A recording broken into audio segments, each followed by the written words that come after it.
네, 안녕하십니까. 저녁을 좀 이게 지금 시간이 저녁이 늦은 시간이죠. 저녁을 하고 술을 한 잔 할 시간인데 술자리에서 요즘 오늘은 또 안주가 굉장히 많을 것 같습니다. 조국 장관도 사퇴를 했고 그래서 오늘 정치 엿장수 마음대로 얘기하고 엿장수 마음대로 해석하고 이 서민들이 이야기하는 정치 이야기 시작하겠습니다. 오늘의 대담에는 전국 고물상연합회 회장 조남준 회장 나왔습니다. 안녕하십니까? 예, 안녕하십니까. 정치 엿장수 저번 주에 빠진 관계로 이번 주 좀 격하게 토론해야 되는데. 저번 주에 왜 빠지셨죠? 아유, 이거 우리 인걸님도 꼭 저거 맞으세요. 대상포진 예방주사 맞으세요. 제가 지금 오른쪽이 대상포진이 와서 지금도 굉장히 안 좋습니다. 아, 대상포진요? 그렇죠. 상상 그런데 이렇게 건강한데 대상포진이 온다라는 게 그게 좀 그런데 우리 인걸님도 건강하지만 꼭 예방주사 맞으시고, 오늘 이 자리가 참 공교롭게도 오늘 조국 장관이 사퇴한 날에 이렇게 또 우리가 방송을 내보내게 됐는데, 혹시 얘기 하나 하셨냐요? 사퇴하실 것을? 아니요, 저는 사실 제가 조금 그런 적에 얘기를 할 정도가 되면 좋은데 사퇴는 얘기를 못했고 저는 낮부터 싸우길 바랬는데 어떻게 보면 참 좋은 수라고 생각합니다. 좋은 수를 좋은 시점에 던졌다고 이렇게 보는데 지금 대상포진을 말씀하셨지만 대상포진도 미리 예방주사를 맞았더라면 안 걸릴 확률도 많았겠죠. 그래서 모든 게 정치도 마찬가지고 사람 사는 것도 마찬가지고 예방주사도 필요하고 또 예방주사를 건 사실 그 균을 미리 맞아서 균의 내성을 키우는 거 아니겠습니까? 그렇죠. 네, 그래서 모든 게 그런 게 참 철저하게 준비가 됐더라면 하는 아쉬움도 있는 오늘 하루인 것 같습니다. 개인적으로 조국 장관 물러난 거 굉장히 제가 적극적으로 좋아하지만 원래 반대했었으니까는요. 근데 참 이런 부분은 어떨까 하는 생각을 해봅니다. 우리 예전 말에 보면은 쓰레기차 피하다가 똥차에 치인다고. 조국 장관이 물러나가지고 그보다 더 어떤 다음에 질릴 수 있는 사람이 누구일지 그렇죠. 굉장히 궁금합니다. 어떤 그렇죠. 사람이 올지. 혹자는 여러 가지로 많은 사람들을 꼽고 있는데 참 인걸님 보시기에 누가 올 것 같아요, 다음에? 글쎄 나는 당장 조국 장관을 대신할 사람은 나타날 것 같지는 않고요. 일단 대행 체제로 차관이 있으니까 대행 체제로 국감 끝나고 또 안정될 때까지는 그렇게 가지 않을까 생각을 합니다. 어쨌든 간에 검찰 개혁이라는 거에 대해서 제가 우리 같은 필부가 알 수는 없겠지만은 이 검찰 개혁에 대해서 윤석열 총장 일부에서는 윤 춘장이라고도 얘기하는데 그렇죠. 참 빠르게 치고 나가는 어떤 그런 결단력이 있었던 건 사실이고, 오늘 대통령 담화에서도 얘기했듯이 조국과 윤석열의 어떤 뭐라고 얘기했죠? 굉장히 어떤 궁합이 맞는 그렇죠. 그런 조합이었는데 아쉽다 이런 표현도 했는데, 사실은 그런 발언보다도 어쨌든 간에 이 진영 논리를 펼쳤던 그 부분에 대해서 먼저 사과를 하시고 그 다음에 소외나 어떤 그런 아쉬운 감정을 좀 피력하셨으면 좋았을 텐데 사과 부분이 약간은 미흡했던 것 같습니다. 그 점에 대해서는 인걸님 생각은 어떠신지? 그렇죠. 이제 일단 정치라는 것은 국민이 첫째이고 사실 근데 그 국민이라는 게 사실 이번에 광화문과 서초 대전이죠. 서로 지지하는 세력들이 이제 모여서 지지하는 거에 대한 세를 보였는데 어떻게 보면 그럼으로 해서 대한민국 정치는 실종이 되었다. 그렇죠. 네, 그리고 의회 정치가 실종되었다고 보는 게 가장 특정 정확하겠죠. 종교 하나 연단해서 이놈 저놈을 막 할 수 있는 그 특정 종교와 나머지 종교와의 싸움으로 이제는 판이 바뀌었다. 저는 또 이렇게 보거든요. 그래서 상당히 안 좋은 판으로 바뀌었다 이렇게 생각을 합니다. 제가 저도 어쨌든 간에 종교에 대해서 큰 관점은 없지만은 한기총이라는 데서 그 얘기하는 그 정광훈 목사가 있는 그 부분의 신도들 사이에서는 이 우리가 일반적으로 하는 그런 빤스 목사라는 그런 이미지를 벗어나 가지고 굉장히 어떤 그 신뢰를 주고 신망을 받는 그런 사람으로 돼 있더라고요.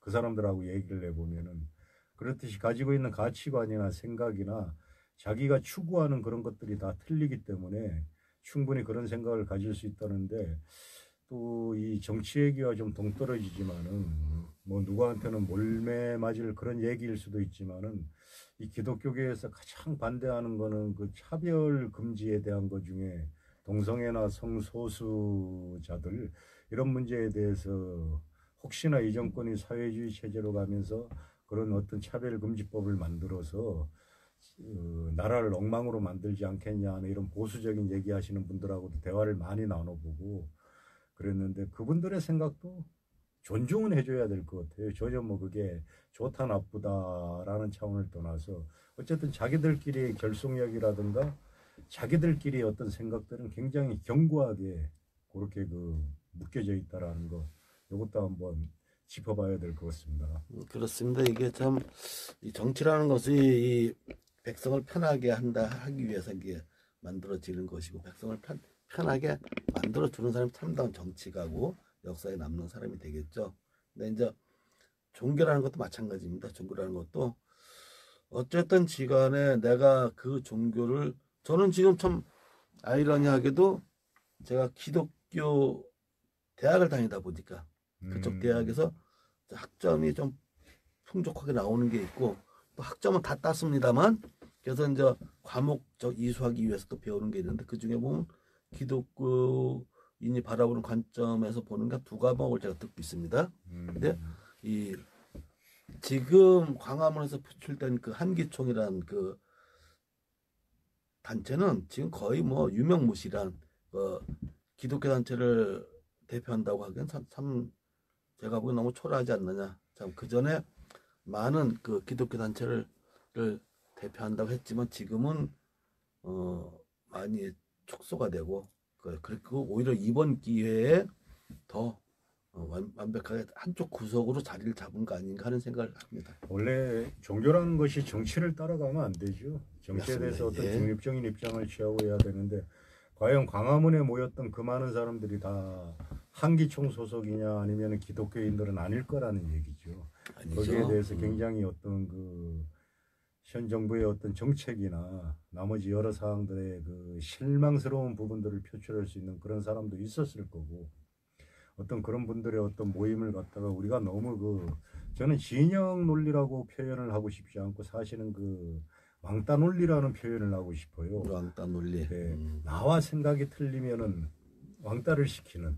그렇지 지금은. 지금은 어떤 그런 논리지 진영은 매몰돼 있고 서로 이렇게 그 생각이 틀리면은 그냥 상대방을 아예 그냥 근접도 못하게 다 따돌리는 그런 어떤 현상인데 이게 뭐 진보나 보수나 다 같이 가지고 있는 그런 논리라고 생각해요. 진영 논리라는 것은 어느 정도 그래도 자기의 어떤 정치적인 성향이 있고 어떤 자기가 추구하고자 하는 뭐 예를 들어서 진보라는 게 뭡니까? 한 걸음 앞서서 나가는 거 계속 나가는 그런 걸 추구하거나 아니면 어떤 걸 지켜야 될 것인가. 그렇죠. 이런 것들을 얘기를 해야 되는데 그런 거는 없고 무조건 어떤 그 한기총만 욕할 게 아니라 지금 이렇게 모여있는 분 중에 일부들은 굉장히 광신도처럼 행동을 하고 있는 그런 분들도 많다는 얘기죠. 그렇죠.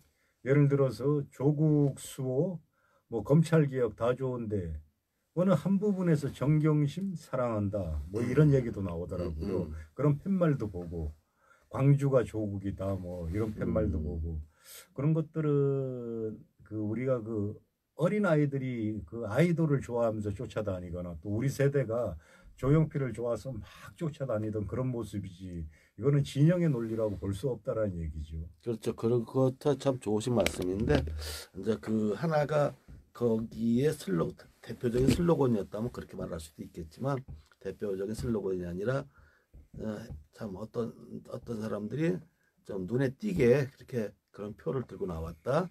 보면은 뭐 이번에도 보면은 광화문 같은 것도 그렇습니다만 뭐 일장기까지 들고 나온 사람도 있었고 그렇죠. 성조기 이스라엘기고 이스라엘 성조기 뭐 별걸 좀 다 들고 나오고 하다못해 태극기는 뭐 쓰레기통에 잔뜩 버려져 있는 것도 이제 사진 나오고요. 또 이렇게 보면은 또 술 먹고 또 싸우는 사람들도 있고 또 경찰들한테 휘발유 갖다 뿌린 사람도 있고 그렇죠. 또 그래서 여러 가지 형태의 뭐두 사람이니까 구속된 걸로 좀 알고 있지만 여러 그런 게 있었고 또 이제 저는 지금 조남준 회장이 염려하신 거 진영이 아니라 이런 패거리 사실 서초동 집회에 가려고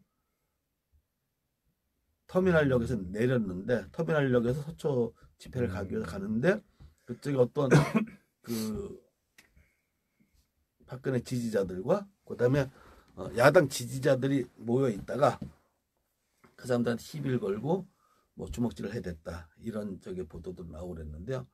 그런 거 없이 서로가 거기 가 그래 니들끼리 잘해봐. 그렇죠. 나는 여기 잘하고 있어.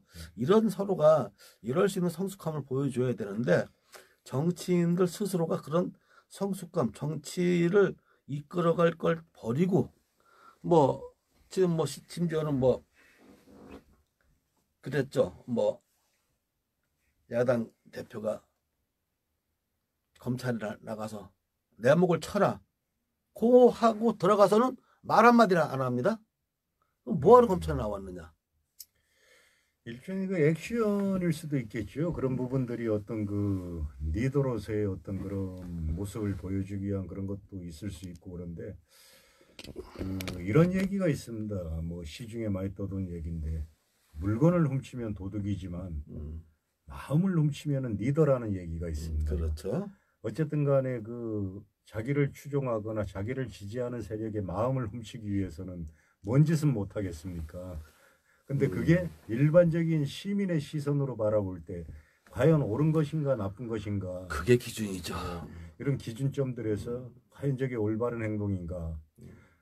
혹자는 그런 얘기도 하고 뭐 어떤 그 국정감사석상에서 욕지거리도 하고 정치행위를 갖다가 법의 잣대로 들이대지 말라는 그런 얘기도 하고 하는 그런 뭐 법사위원장도 있고 그런데 이게 과연 정치적인 문제인가 아니면은 이게 그 검찰의 수사를 받아야 될 문제인가 이런 것들도 사실은 바라보는 관점에 따라서 내가 어느 쪽에 서 있냐에 따라서 다 틀릴 거라고 생각합니다. 그렇죠. 더구나 이 패스트트랙 지금 이제 앞으로 제가 봐서 이제는 뭐 야당에서 뭐 이렇게 조국을 물고 늘어진 것도 자기는 패스트트랙에 벗어나기 위한 방법 중에 하나였지 않았을까 하는 생각을 하는 사람인데요. 이제는 패스트트랙에 남아 있는데 그 패스트트랙도 사실은 지금의 자유당이 만들어 놓은 거란 말이에요. 그리고 그들이 또 그 허방에 빠집니다. 그리고 또 지금 말씀하셨다시피 법사위원장이 검찰 감사를 나가서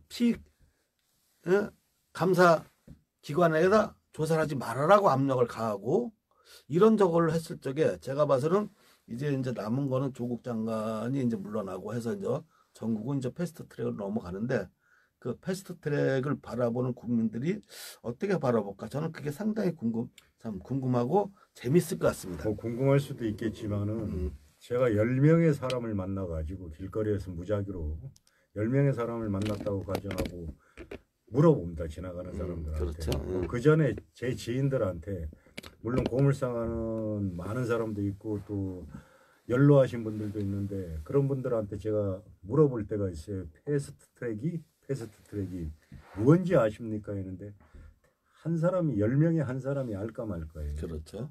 우리는 이 패스트트랙이 뭔지를 사실 몰라요. 그렇죠. 어떤 식으로 정치개혁이 되고 어떤 식으로 사법개혁이 되어 있는지 한 번도 공개된 적이 없고 또 어떤 모 국회의원께서는 그런 거 얘기해봐야 알아듣지도 못한다는 그런 얘기를 하고 하는데 도대체 이 개혁이 패스트트랙에 태워져 가지고 나중에 표결을 가든 어쨌든 간에 이게 무엇인지 조차도 모르고 있는 사람들이 왜 거기에 매몰되어 있는지 혹시 인걸님은 아십니까? 이 정치개혁 저도 사실 뭐 패스트트랙이라는 이 자체도 자세히 저도 잘 모르죠. 다만 이 패스트트랙이라는 것은 정치 선진화법. 그래서 이게 이 정치가 이 많은 다수들이 원할 경우에 그걸 어쨌든 힘으로 막거나 어떤 물리적으로 막을 수가 없게 그 진행될 수 있게끔 한 게 패스트트랙이라고 저는 생각을 하고요. 아니요, 그거는 이제 정확하게 짚어주셔야 될 것 같아요. 패스트 트랙이라는 거는 어떤 그 위원회에서 예를 들어서 이번에 사법 뭐 개혁 특별위원회라든가 정치개혁 특위에서 논의의 과정을 거쳐가지고 그 법률이 통과가 되면은 네. 법사위를 아마 제가 아는 상식입니다. 법사위에 넘어갑니다, 법률이. 원래는 예, 법사위에 넘어가서 또 표결 처리된 다음에 본회의에 붙여져야 맞거든요. 그렇죠. 근데 예를 들어서 그거를 갖다가 그 상임위라든가 이런 데서 법률을 끝까지 국회 회기내에 자꾸 안 내보내게 되면은 그 자체가 그냥 폐기되는 그런 수준이잖아요. 예전에는 예. 네. 근데 요거를 국회 선진화법에 의해 가지고 중요한 부분들은 상임위에서 의결이 안 나도 어느 그 뭐 과반수의 어떤 뭐 찬성이라든가 뭐 어떤 그런 거 저 정확히는 모르겠지만 통해서 그냥 본회의로 바로 갈 수 그렇죠. 있게 바로 가서 표결에 붙일 수 있게 만들어 놓은 게 그렇죠. 그걸로 알고 있어요. 이거 저도 뭐 그 말 하나하나 단어 하나하나에는 제가 잘 모르지만 이 대략적으로 이거는 어떤 그 단체든 어떤 사람이든 그걸 방해하는 것을 무력하고 이거는 국민 다수가 원하는 식의 국민이 뽑은 국회의원들이 다수가 원하는 쪽으로 진행될 수 있게끔 해놓은 것이라 저는 이렇게 생각을 하고요. 근데 그 국회에 가서 의원실 하나에 들어가서 보면은요, 의원 개개인이 입법기관입니다. 이 사람들이 보통 한 회기 내에 그 자기가 지금 뭐 20대 국회라 그러면 20대 국회 안에서 발의해 놓은 법률들이 보통 많은 사람들은 수백 건 됩니다. 그 중에서 그래도 힘 있다 생각하고 정부가 내고 이런 저 안건들 법률 개정안들은 일사천리로 진행돼 가지고 속전속결로 넘어가고 뭐 청원에 의해서라든가 아니면은 민원위에 의해서 요런 부분이 고쳐져야 되는 거는 4년 내내 머물러 있어요. 또 통과 못 시키는 법률도 많고. 근데 굳이 왜 사법개혁이란 이 부분하고 정치개혁이란 부분을 굳이 왜 속전속결로 처리해야 되는지 그 자체도 저는 이해가 안 갑니다. 속전속결이 아니라 그걸 왜 굳이 방해를 해야만 했는가에 대해서도 의문을 품어봐야 하고요. 자, 그 전에 들어가면 정치개혁 부분에서 얘기를 좀 한번 해봐야 되는데 국회의원이 300명이면 어떻고 또 연동형 비례대표제인가 그게 가가지고 350명이면 어떻고 그렇죠. 200명이면 어떻습니까? 맞아요. 우리가 원하는 건 그게 아니잖아요. 근데 그게 모든 어떤 정치의 이슈가 되는 것처럼 또 우리가 검찰 지금 개혁을 한다 그리고 뭐 반수사 부패부로 만들어가지고 상계지청에만 남겨둔다 그랬는데 일반인들 죄 지으면은 특수부에서 수사합니까? 특수부란 것은 특별한 그 정치나 이런 적에 사실은 권력을 가진 사람에 대한 처벌하고 수사하고 권력을 가진 사람에 대한 적을 하기 위한 거죠. 제가 그래서 저 페북에다가 그런 글을 한번 써봤어요. 나도 포토라인에 한번 서보고 싶다. 그러나 안 될 것 같아. 천출이 돼서. 꿈이죠. 저는 그 제발 좀 그런 어떤 포토라인에 서가지고 죽을 죄를 졌다는 얘기도 하고 뭐 깨끗이 한번 씻어보겠다 이런 세계에서 한번 살아보고 싶습니다. 그런 말을 하는 사람은 포토라인에 서질 않습니다. 근데 우리 같은 놈들은 평생 가야 그 포토라인에 한번 서볼까 말까 하는데 그런 말을 할 줄 알기 때문에 안 세우는 사실은 거고요. 검찰개혁이라는 게 형사부 밑바닥에서 일반 범죄나 억울한 사람들이 죄 짓고 들어가서 딱 만나는 데가 처음에 검사를 만나는 게 아니라 뭐 우리가 얘기하는 검찰개장 뭐 검사실에 개장 만났을 때부터 기죽어 들어가는데 이 사람들이 들어가서 죄를 지었다 그러면 죄를 달게 받으면 되는 거고 억울하게 들어갔다 그러면은 들어가는 단계부터 충분히 소명의 기회가 주어지고 하는 이런 부분들을 개혁하는 게 개혁이지 특수부 없애는 게 개혁이라고 생각 안 해요. 그렇다고 또 특수부가 남았다고 해서 개혁이 안 되는 것도 아니고 그렇죠. 그 특수부라는 것보다는 그 검찰 구성원들이 갖고 있는 특권 의식에 대한 그렇죠. 영감님 지휘부터 내려놓으셔야 되는 그거부터 거지. 그리고 그게 개혁이죠. 제일 나쁜 건 저는 그렇게 봅니다. 이 사법고시 합격되면은 돈 많은 데서 사위 삼으려고.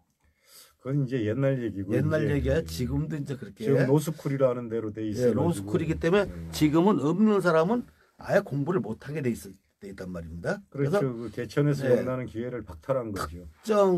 특정 지역에 사는 사람들, 그다음에 특수한 지위에 있는 사람들이 대물림하기 좋은 게 이제 그런 구조가 돼 있고요. 그래서 이제 그런 거를 없애기 위해서라도 우리가 특별한 지위에 있는 사람들을 이제 꼭 견제시킬 수 있는 그런 부처가 필요하다.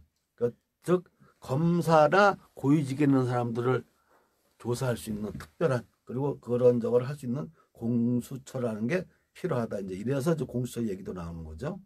공수처가 필요하다기 이전에 참 이 저같이 이제 천출의 생각이 뭐나 그러면은 그냥 검찰 안에다가 고위공직자 비리 수사단 하나 만들어 놓고요. 임명권자가 법무부 장관이 됐든 검찰총장 됐든 그래서 많잖아요. 저 민변에서 활동하고 있는 사람들 고위공직자 비리 수사단에다가 민변 변호사들 다 집어넣으면 돼요. 딱 간단합니다. 그러면. 예, 굳이 법률 만들 필요도 그렇습니다. 없어요. 저도 그것도 조남준 회장하고 저하고 같은 생각인데 아마 많은 사람이 그렇게 생각할 거예요. 굳이 뭘 만들 필요가 있냐. 근데 그게 하는 그 가장 큰 반대 세력은 검찰이라고 생각합니다. 반대가 아니라 임명 인사권을 가지고 있는 게 정부인데 아니죠. 임명권자가 아니라 그 전에 그 노무현 대통령이 검사들과의 대화에서 검사들은 노무현 대통령 당선되고 검사들과 평등하게 대화를 하겠다고 찾아간 검사 사람. 임명을 누가 시키는 것 같아요, 인걸리? 검사 임명이요? 예. 일단 검사 임명은 법무부 장관이 일단은 아니 검사 임명장에서 예. 예를 들어 가지고 검사 임명장을 받으면은 그 임명장을 주는 사람의 임명장을 주는 사람이라는 것은 뭘 얘기하는 거지? 예를 들어 임명장을 주는 건 법무부 장관이 주는 게 아니고 국장급 이상은요. 네. 정부 부처의 국장급 이상은 소속 장관이 추천하여 네. 대통령이 임명합니다. 근데 검사들은 몇 급 정도 이상이죠.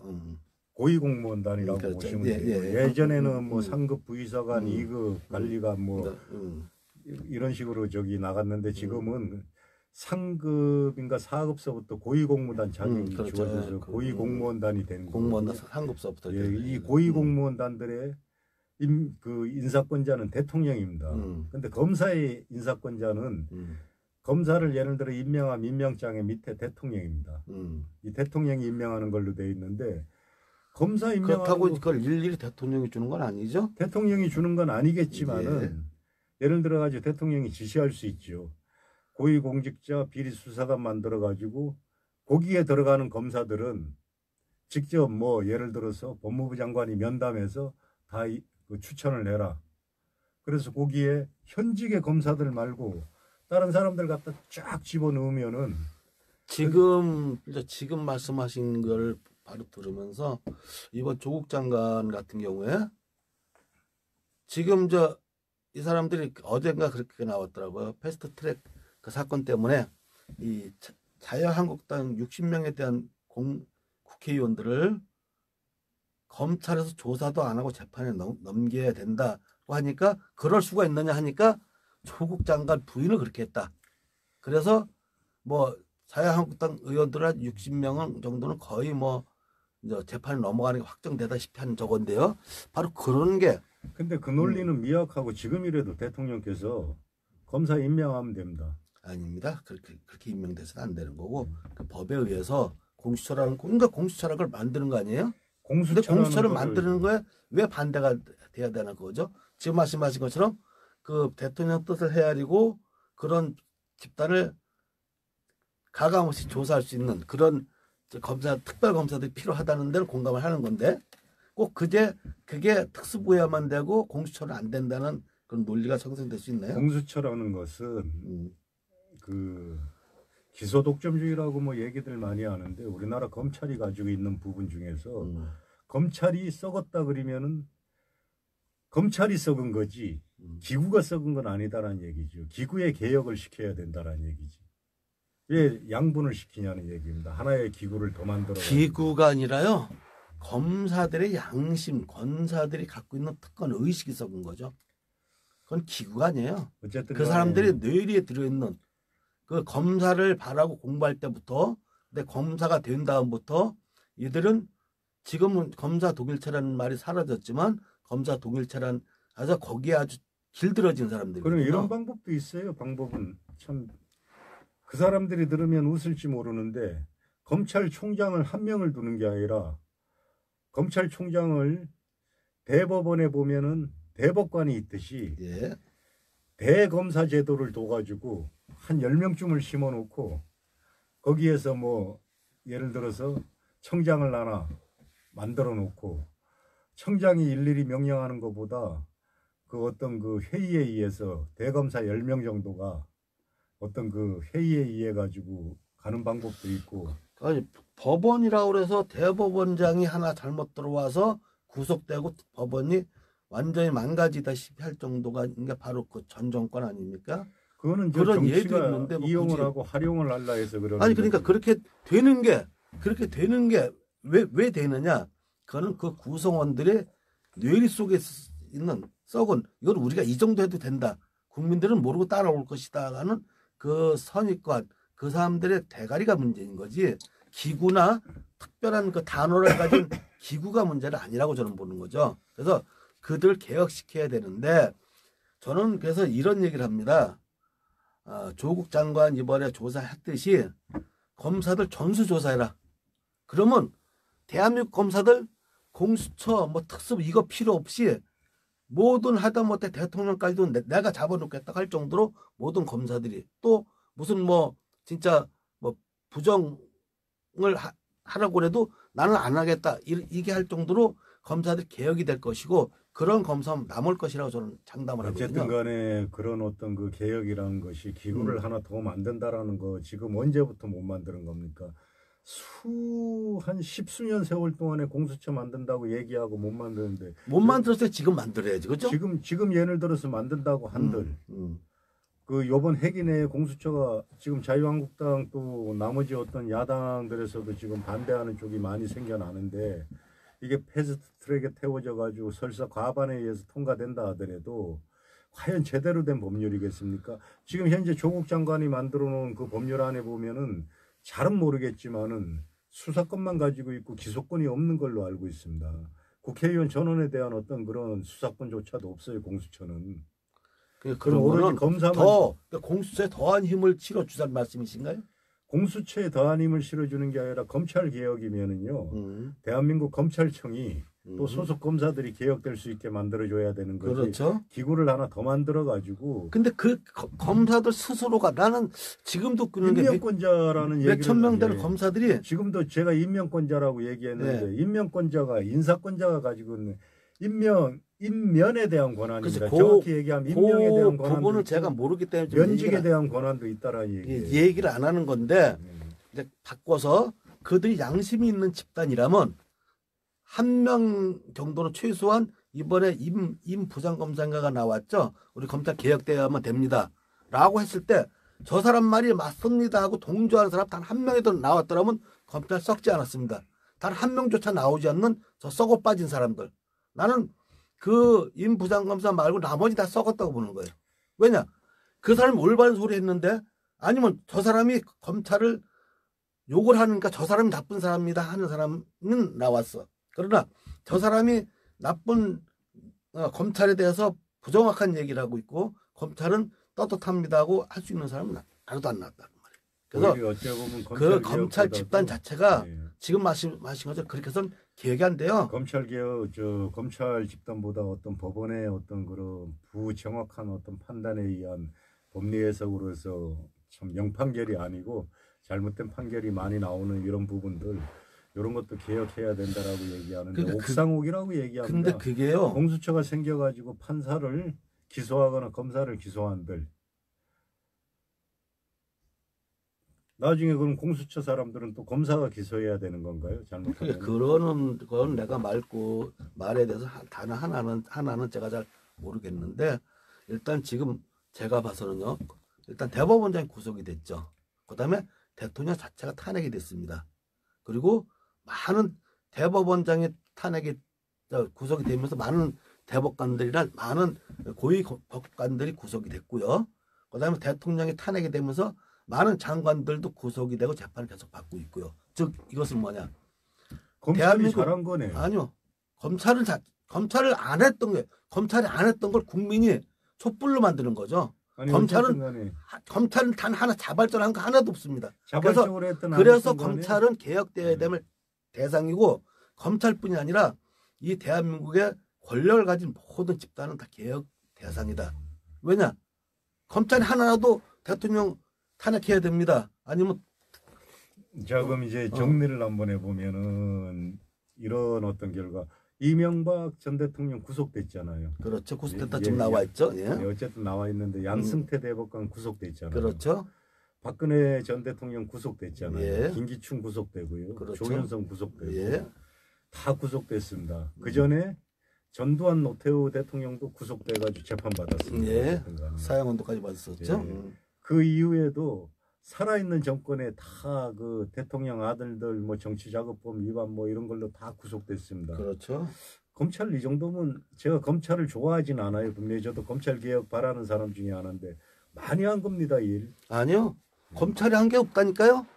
국민들이 들고 일어나서 검찰을 마지 못했을 뿐이지. 어째 마지 못해 하든 자발적으로 한 건 단 한 건도 없다. 저는 이렇게 큰 소리를 칩니다. 어떻게 하냐? 왜냐? 검찰은 바로 그런 조직이기 때문에 개혁의 대상이 돼야만 된다는 거예요. 자, 어차피 검찰이라 아니라 검찰이 검칠도 되고 검개도 되고 아마 검찰이란 단어를 쓰기는 부적절한 단체죠. 예. 지금까지 뭐 자의에 의해서 타의에 의해서 간에 많은 수사를 하고 많은 어떤 그 저명 인사들을 구속시키고 했는데 그거는 뭐 자기들이 살아남기 위한 본능이라고 치고요. 본능이 아니죠. 그 집단 자체가 잘못된 집단이죠. 잘못된 왜냐? 자기가 사람이라면 화장실에서 빠졌습니다. 그래서 한번 지뢰터에 빠졌어요. 그럼 나와서 씻어야 사람이지 거기서 놀고 있으면 그 미친놈이라고 보고 사람 취급을 안 하거든요. 근데 지금 검사들 중에서 제가 아까도 말씀하셨지만 임부장 검사가 국정감사에 나와서 이렇게 얘기합니다. 개혁되어야만 됩니다. 검찰 그리고 제가 알고 있는 사실을 국민들이 다 한다면 검찰 당장 없어져야 될 집단이라고 합니다. 라고까지 했어요. 그걸 맞습니다. 저분의 말에 일리가 있습니다. 라고 한 사람 단 한 명도 안 나오는 그건 썩어빠진 즉 전두환 노태우가 사형언도까지 받을 정도로 큰 죄를 졌을 적에 그 지금 몇천 명 되는 장군들 별 달았다고 하는 것들이 단 한 명이라도 총 들고 반대한 사람이 있었나요? 없었어요. 바로 그것들이 우리나라를 이렇게 만들어 온 겁니다. 그것들이 지금의 권력을 가진 사들, 즉 예전에 보면은 이 검사들, 그다음에 경찰들, 그러니까 예전에 그런 게 있었어요. 그 노무현 대통령 탄핵 당시에 그 당시에 어느 경찰을 쓴 게 있습니다. 나 경찰인데 니네가 짭짜라고 부르지. 근데 검사들아, 니네는 검새다. 우린 짭짜고 니네는 검새다. 근데 그게 바로 지금 10몇 년 전입니다. 15년 전 얘기인데 그게 아직까지도 고쳐지지 않았다는 거예요. 그래서 검새가 아니라 저는 앞에 개자를 붙여야 된다 봐요. 개검새들, 개검사들. 이렇게 하면 이들은 개검사들 개혁하라고 개싸움 국민운동본부에서 개싸움 하고 있잖아요. 그렇죠. 근데 참 개싸움 하고 있으면은 개검사라 그러면은 개싸움 하는 사람들 지켜주기 위한 검사가 개검사 아니죠. 개 같은 검사들. 개 같은 검사들 뭐 개싸움 하고 있는 사람들 아니죠. 개검사하고 같이 개하고 사람이 싸운다 치면 사람은 개를 잡기 위해서 몽둥이를 들죠. 그리고 개를 우리가 예전에 그 말이 있습니다. 개는 몽둥이로 패야 된다. 자, 지금까지 어찌 됐든 간에 모든 검사들이 뭐 자의에 의해서 국민의 목소리에 의해서 어쨌든 간에 굵직굵직한 사건들을 많이 이렇게 기소시키고 거기에 따라서 또 판결하고 자발적인가 아니니까 문제가 되는 거죠.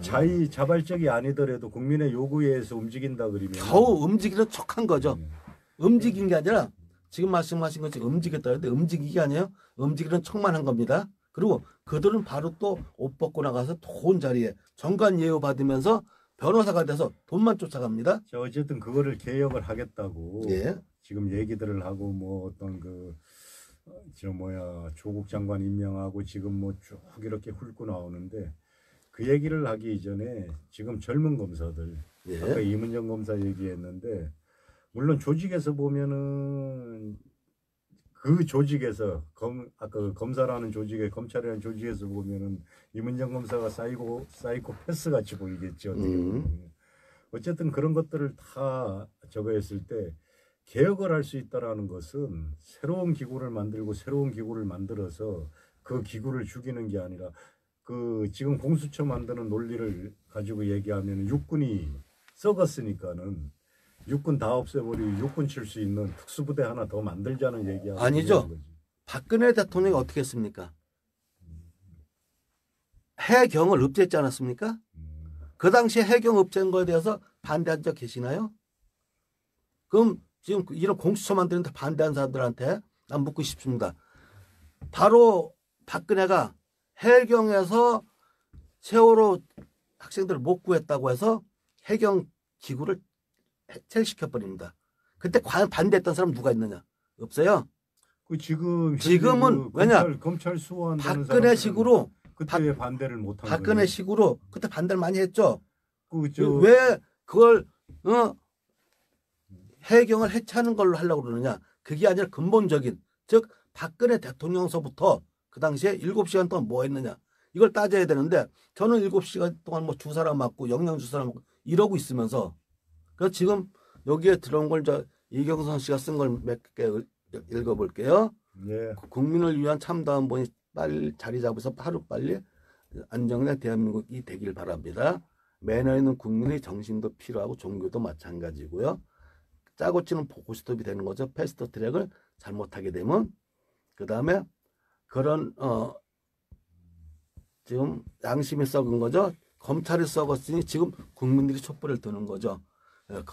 검찰이 바르면 금배지들도 바르게 살 수밖에 없어요 하고 이제 이경선님이 글자를 써주셨는데 뭐 하시는 분이시죠? 지금 지금 김두천님, 제재용님, 권미숙님, 뭐 이렇게 이미경님, 서규형님 많은 분들이 지금 시청을 보고 계신데요. 정혜연님, 최성숙님, 근데 뭐 하는 분이신지 제가 잘 모르겠는데 일단 이렇게 했는데 어쨌든 일단 그렇습니다. 의견은 이렇게 서로 갈리는 거고요. 어쨌든 인걸님하고 저하고 대화하는 게요. 예. 이게 가장 밑바닥에 있는 사람들, 가장 평범한 사람들이 지금 밖에서 하고 있는 그렇죠. 대화예요. 저기 어디야 저기 그 을지로 노가리 골목에 가면은 그렇죠. 한쪽 팀에서는 이 얘기하고 네. 한쪽 팀에서는 이 얘기합니다. 제가 그 을지로에서 제 골뱅이 장사하던 사람이에요. 아, 예, 그렇습니까? 제가 예. 그것도 85년부터 90년까지 5년 동안 중부시장 바로 옆에 골목에서 골뱅이 장사를 했는데 참 그 당시에는 골뱅이 장사를 하면서 가장 많이 본 풍경이 낮에 보면은 데모하는 학생들 그 당시에 전경들한테 몽둥이로 두들겨 맞고 끌려가면서 맞고 이랬던 게 흔히 있었고요. 더구나 을줄의 한면행은 또 대학생들이 한면행에다 대고 화염병을 던졌는데 그 당시에 이제 뭐 파출소에 같은데 이제 화염병 많이 던져지니까 그 당시에 경찰들이 쓴 방법 중에 가장 웃기는 게 뭔지 압니까? 파출소 앞에 동네 노인네들 와서 파출소에 앞에 의자 놓고 앉아 계십시오. 저희가 막걸리 사드릴게요. 그랬어요. 왜냐? 예, 그랬던 시절이 예, 있었죠. 예. 학생들이 와서 저기 경찰들이 잘못하고 있으니까 경찰들을 처단한다고 화염병을 던지니까 노인네를 갖다 놓고 막았습니다. 근데 저는 지금도 하는 얘기가 그거예요. 그런 썩어 빠진 경찰들의 논리요. 지금도 그 사람들이 오히려 더 출세해서 지금 나이 먹고 높은 데 있습니다. 그렇죠. 예, 그런 식으로 이게 보면은 대한민국의 모든 데는 잘못된 이유가 바로 검찰 하다못해 일제시대 때 천황에 대해서 인사를 합시다. 천황에게 절을 해야 됩니다. 했던 그 목사들. 그런 목사들이나 하다못해 중들도 마찬가지였죠. 뭐 일본 그 종단에 항복을 하고 일본 천황을 위해서 절을 했고 이런 무리들 그다음에 경찰, 검찰, 그다음에 군인들 이것들이 지금까지 존재하고 있거든요. 그 힘이. 그리고 이번에도 저 봤습니다만 뭐 서울대 무슨 모 교수는 뭐 위안부 자발적인 것이다. 그리고 뭐 일본 덕분에 이렇게 잘 살지 않았느냐. 이런 식으로 잘못된 게 너무나 깔려 있는 이유가 대한민국이 잘못된 이유가 바로 일제 앞잡이 청산을 안 해서 그런 거예요. 일제 청산을 해야 됩니다. 근데 그 청산을 하러 들어간다고 가정하면은 네. 그러면은 그 전에 제가 임걸님한테 그 하나 묻고 싶은 게 뭐나 그러면은 저 물론 저 청산을 반대하는 건 아닙니다. 이 역사라는 어떤 이런 도도한 물결이 흘러갈 때 어차피 언젠가는 다 바다에 버려질 것이고 새로운 어떤 세력들이 주축이 돼가지고 올라오고 또 물은 우리가 얘기하는 물갈이는 계속되고 우리 후세들이 또 어떠한 사고를 가지고 이렇게 살아가느냐가 문제인데 그 급진적 교육이라든가 아니면 보수적 교육이라든가 교육 자체가 다 문제가 있다고 생각하는 사람 중에 하나고요. 우리가 청산을 들어가면은 한번 거슬러 올라가 보자는 얘기죠. 정도전이 조선을 개국할 때 이성계 옆에 있었던 정도전이 올바른 사람인가? 정몽주가 올바른 사람인가? 이런 거 논의하려 그러면은 아마 우리가 저 죽을 때까지 그거를 가지고 왈가왈부해도 결론을 못 낼 거예요. 그렇죠. 왜냐? 그 시절에 어떻게 살았냐. 그 당시에 지워진 역사고 바라볼 수 없기 때문이죠. 그렇기 때문에 없어지기 전에 바라볼 수 있을 때 고쳐야 됩니다. 즉 친일파들이 지금 살아있고 친일파들 권력이 살아있을 때 친일파 청산을 안 하면 친일파가 살아있는 게 아니라 친일파 후손들이 아닙니다. 살아있는 거죠. 친일파들 지금도 친일했던 놈들 정권을 잡고 그들이 역사나 모든 저거야 학자로서 또 자리 잡고 이들이 그런 논리를 만들어 됩니다. 혹시 이 얘기 한번 제가 임걸님한테 해드리면 당구 칠 줄 아시죠? 저 당구 못 칩니다. 전혀 못 치십니다. 예, 전혀 모르는 혹시 거예요. 노가다 해본 기억이 있으십니까? 노가다 많이 해봤습니다. 노가다 현장에 나가면은 우리가 쓰는 용어가 어떤 용어 쓰고 있습니까?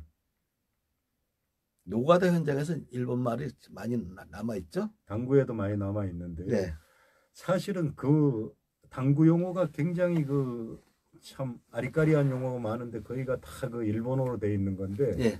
우리 어렸을 때 당구를 치면서 그 말을 하면은 굉장히 유식해 보이고 네, 그렇죠. 당구에 대해서 어떤 신같이 보이고 그러면 어디서 아는 것 같아요. 아는 것 같이 보이고 뭐 지식이 있는 것 같이 보이니까 그 말을 배우려고 노력을 합니다. 그 아까 얘기했는데 제가 교육이 잘 돼야 된다라고 얘기했던 것 중에 하나가 우리가 지금도 그 어떤 그 어렸을 때 그 방공 교육만 받더니 진짜 이승복이가 공산당이 싫어요 그리고 죽은지 아는데 아마 그 9살짜리 애가 거짓말도 참 그런 거짓말 그렇게 하지는 않았을 거라는 그러면 얘기죠. 그럼 지금부터라도 그 기사 쓴 사람은 기자는 거기 가지도 않은 사람이에요. 조선일보 기자. 정신 차려야 될 게 우리가 그 어떤 그 도덕적인 어떤 교육, 인성에 관한 교육 이런 것들을 많이 시켜내고 그런 거에 초점을 기울여야 되는데 요번에 정교조도 잘못한 것 중에 하나가 뭐나 그러면은 그 이상한 문제 냈더구만요 고등학교에서. 정교조 네. 중에 한 사람이 네, 한 사람이 정교조 뭐, 전체가 그렇다는 얘기야. 그리고 또 보수는 보수대로 또 교육시키는 부분이 맨날 북한 죽일 놈이라 얘기하고. 그렇죠.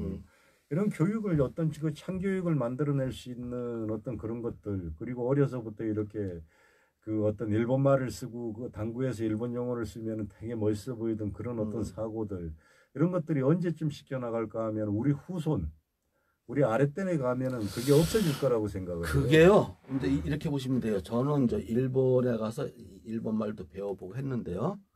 또 이제 노가다에서 가장 많이 남았는 게 일본 말이 많이 남아 있죠. 근데 이제 점점 과학적인 기계 이런 산업적으로 가면 영어를 많이 씁니다. 예. 그게 왜냐? 일본 말을 쓰면 못 배우는 것 같아 보이고 영어를 쓰면 잘 배우는 것 같아 보여 또 그 당시에는 60년대, 70년대, 80년대는 그래서 그게 모르는 뜻도 모르고 그냥 발음도 이상한 콩글리시로다가 영어를 끌어다 씁니다 우리가. 그 현재 지금도 역시 그 언론에서부터 어떤 그 영어를 쓰고 그렇죠, 맞습니다. 그래서 뭐 무슨 뭐 데스크 기자니 뭐니 이거 말이 안 되는 얘기거든요. 그럼 지금 KBS 사건도 데스크 기자와 현장 기자가 틀리기 때문에 일어난 거예요. 취재하는 기자가 틀리고 그걸 정리하는 기자, 보도하는 기자 틀려. 그러니까 뜻이 다 틀려지고. 검찰도 똑같아요. 예, 180도 틀려집니다. 그리고 수사검사 따로 있고 공판검사 따로 있고. 그렇죠. 공판검사 매일 들어가 똑같은 자기는 몰라 그 사건을. 다만 있는 것만 읽어줘. 그리고 국선변호는 아무것도 몰라. 가지도 않아. 그저 선처를 바랍니다만 하면 돼. 이런 식으로 너무 형식적인 게 많은데 일본 그 아까 그 얘기가 거꾸로 돌아가가지고 저 같은 경우 바람이 있다 그러면 검찰 개혁한다 그러면은 수사검사가 들어가서 공판검사라는 제도가 없고 자기가 수사한 사건이면 들어가서 끝까지 책임을 져야죠. 맞습니다. 끝까지 책임지고 재판에 관여까지 하는 그런 제도로 가야 되는 거지. 그렇죠. 그런 거를 검사들은 그런 걸 자기네가 알 겁니다. 당사자기 때문에. 그런데도 걔들은 안 합니다. 왜냐? 내가 누군데 그런 저거를. 바로 이런 사고방식이 잘못된 거죠. 내가 누군데 하는 사람 치고고 올바른 사람 올바른 놈들 없습니다. 바로 올바른 없는 놈들이 대한민국의 권력을 쥐고 있는 놈들. 근데 그게 특수부 검사를 하고 있는 그런 친구들보다 사실은 밑바닥에서 형사부 검사를 하고 있는 친구들 머릿속에 더 많이 그게 자리 잡혀 있잖아요. 알고 있겠죠. 그렇죠. 개혁은 상층부에 특수부 몇 개 날리는 개혁이 아니라 하부 조직이 특수부를 날리는 건 개혁이 아니에요. 개혁의 원점은 지금 말씀하신 것처럼 검찰 조직의 전반적인 거고, 다만 지금 말씀하신 거는 특수부나 무슨 공수처 이런 거는요, 사실 그게 본색은 아니거든요. 본색은 검찰에 만연돼 있는 하다못해 검사가 조사하다가 사람 때려 죽인 적도 있죠. 검사실에서. 그리고 검사가 30대 검사가 40대 여자를 토요일 날인가 일요일 날 불러내서 조사한다고 했다 검사석에서 강간한 사건이 있습니다. 어쨌든 그런 게 개혁이 돼야 되는 그렇습니다. 거지. 지금 제가 얘기하는 이 큰 이슈를 가지고 검찰 개혁이냐, 공수처 하나만, 공수처 반대하고 공수처 하나만이라고 하면은 공수처를 잘못된 거예요. 찬성도 안 하고 반대도 안 해요. 네. 만들면 만드는가 보다. 그런데 그런 어떤 밑에 있는 이런 사소한 일반 서민들이 접할 수 있는 이런 그 부조리 이런 부분들을 개혁한다는 얘기는 아직까지 한마디도 안 나왔잖아요. 그래서 아니죠. 그거는 그들 자체가 얘기를 이상하게 잠깐 돌리는 거예요. 지금 이경선 씨가 지금도 인성이 최고죠 이렇게 말씀을 하셨는데 사실 인성 교육을 시켜야 돼요. 그러면 아까 말씀하신 그 무슨 전 목사인가 그 뭐 이번에 광화문 집회를 주도했다는 여러분 제일 좋아하는 돈 내는 시간이 돌아왔습니다. 이지랄 했던 목사가 딱 한 달에 빤스 목사라는 말이 나온 게 내가 알기로는 2008년도에 촛불 전국대 그 사람이 그랬거든요. 그때도 그 사람이 자기 신도들 갖고 그랬어요. 그럼 하는 얘기가 뭐냐. 여신도들이 내 앞에서 빤스 내려 그래서 빤스 내리면 내 신도고. 그 얘기에 혹시 아까 뒤쪽을 아시나요? 모르죠. 아까 뒤를. 왜냐. 지가 얘기를 하세요. 내가 이 말한 건 사실인데 앞은 이 말했고 뒤는 이 말했습니다라고 얘기했더라면 그 사실을 믿는데 그 사람은 얘기한 적이 없잖아요. 이제 언론개혁을 얘기하는 것 중에 하나가 그 사람이 그 얘기를 저는 그 사람 팬 아니고 싫어합니다. 깨놓고 얘기해가지고 정광훈 목사 싫어하고.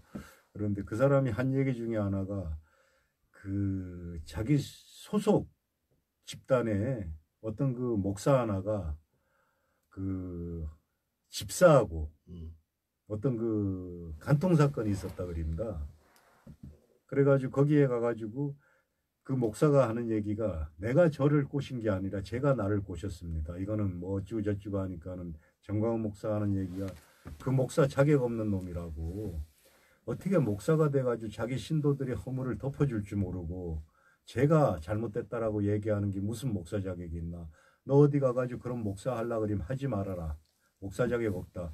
목사라 그러면 적어도 신도들이 나를 다 신뢰해야 된다. 그리고 비유를 낸 게 사도 바울에 대한 어떤 비유를 해가면서 하는 얘기야. 우리 신도들은 내가 빤스 벗으라면 다 봤을 정도로 나를 신뢰한다라는 얘기를 한 거예요. 근데 그 정광훈 목사가 그 말을 했나요? 어디서? 그 말이 그 사람이 한 건 아니고. 아니 정광훈 목사가 했던 얘기를 그대로 다른 사람이 얘기한 거죠. 그 사람 절대 그런 얘기 한 적이 없고요. 그렇다고 말을 누가 만들어낸 거예요. 만들어낸 게 아니고. 아니라면 왜냐면 그 교회에. 자, 우리가 간단히 얘기합시다. 그럼 어떻게 비유할 게 없어? 여자가 내 앞에서 빤스 벗는 얘기를 합니까? 여자라는 얘기 안 하고 내 신도들이라는 얘기를. 그러면은 아니 남자가 지 앞에서 빤스를 벗어야 됩니까? 자 어쨌든 간에 지 엄마가 지 앞에서 빤스를 벗어야 됩니까? 그래서 그 빤스를 끌어다 대는 게 바로 그 사람의 상식이고 그 사람의 수준이에요. 그 수준 그 자체가 잘못됐다는 거죠. 이제 그 정광훈 목사 제가 좋아하지 않는다 그랬잖아요. 그러나 비유는 정확하게 우리가 전달을 하려고 그러면 그런 부분에서 발췌돼 가지고 빤스 목사라는 얘기가 나온 거면은 비유가 잘못된 거를 꼬집어내고 이 사람의 인격을 꼬집어내고. 아니 비유가 우리가 이제 그 비유가 사실인가 아닌가를 따질 적에 사실이고 기록되는 건 아니잖아요. 그렇지. 그러면 간단하게 빤스 하나만 놓으면 되는 거예요. 언론이 그렇게 만드는 거나. 언론이 그렇게 했다? 정광훈이 그런 말 안 했는데 언론이 그렇게 만드는 거죠. 앞뒤를 잘라버리고 언론이 이렇게 그 만들어내는 글 있잖아요. 예를 들어가지고 그 글이란 것은 들어가고 나오고. 이번에 KBS가 그런 식이었죠.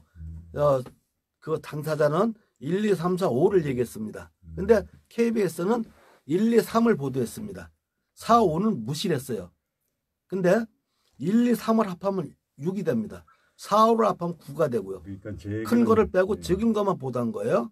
좋은 놈이든 나쁜 놈이든 속된 말로 착한 놈이든 못된 놈이든 있는 그대로 그 사실들을 다 얘기를 해주고 거기에 대한 어떤 판단의 몫은 독자가 가지게 만들어주는 게 언론이고 그게 언론입니다. 맞습니다. 앞에 자르고 뒤에 자르고 예. 좋은 기사도 앞에 자르고 뒤에 자르고 그렇죠. 어떤 그런 거 예를 들어 가지고 지금 윤석열 씨가 그 별장에 네. 성접대에 의혹이 있는데 검사들 스스로 묻어버렸다.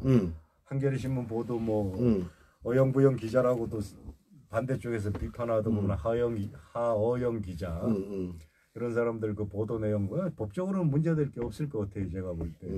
근데 그거 하나를 가지고 예를 들어서 수사를 잘하고 근데 하기자 그 사람도 그랬죠. 성접대란 말은 나오지도 않았다. 다만 윤석열이를 안다고 얘기를 했다. 그리고 그거를 조사를 안 했다. 이게 팩트다. 얘기를 했죠. 성접대라든가 이런 적은 절대 관계없어요. 네, 접대라거나 이런 건 근데 어쨌든 언론이 그거를 왜 터뜨렸는지 한겨레 신문이 왜 그런 기사를 갖다가 그거는 딱 간단해요. KBS가 터뜨린 걸 이해하면 간단한 겁니다. 제 얘기는요. 네. 기사거리가 아니다라는 얘기지. 아니죠. 왜 그런 제 얘기는 저도 이제 어디서 기사를 좀 써보고 기사를 올린 적도 있는데 그 얘기를 내가 지금 KBS 얘기를 하다가 말이 끊어졌는데 많은 기자들이 하는 얘기했어요. 5년차 미만 기자가 쓰면 그런 글을 쓸 수가 있다. 즉 그 사람이 원했던 게 아니다. 기사를 쓰라 그랬지 소설을 쓰라 그린 건 아니죠. 기사를 썼는데 뒤를 안 붙이니까 소설이 돼버린 거예요. 바로 그게. 그리고 지가 검사한테 가서 꼬지를 넣겠습니까? 물어봤겠죠. 팩트 체크를 하라고, 교차 체크를 하라고. 그러면 자기가 가서 검사한테 그렇게 물어 바보 어렵기 때문에. 그래서 기자들 하는 얘기, 고참 기자들 하는 얘기 그겁니다. 5년이 지나서 10년 정도 되면 그렇게 안 씁니다.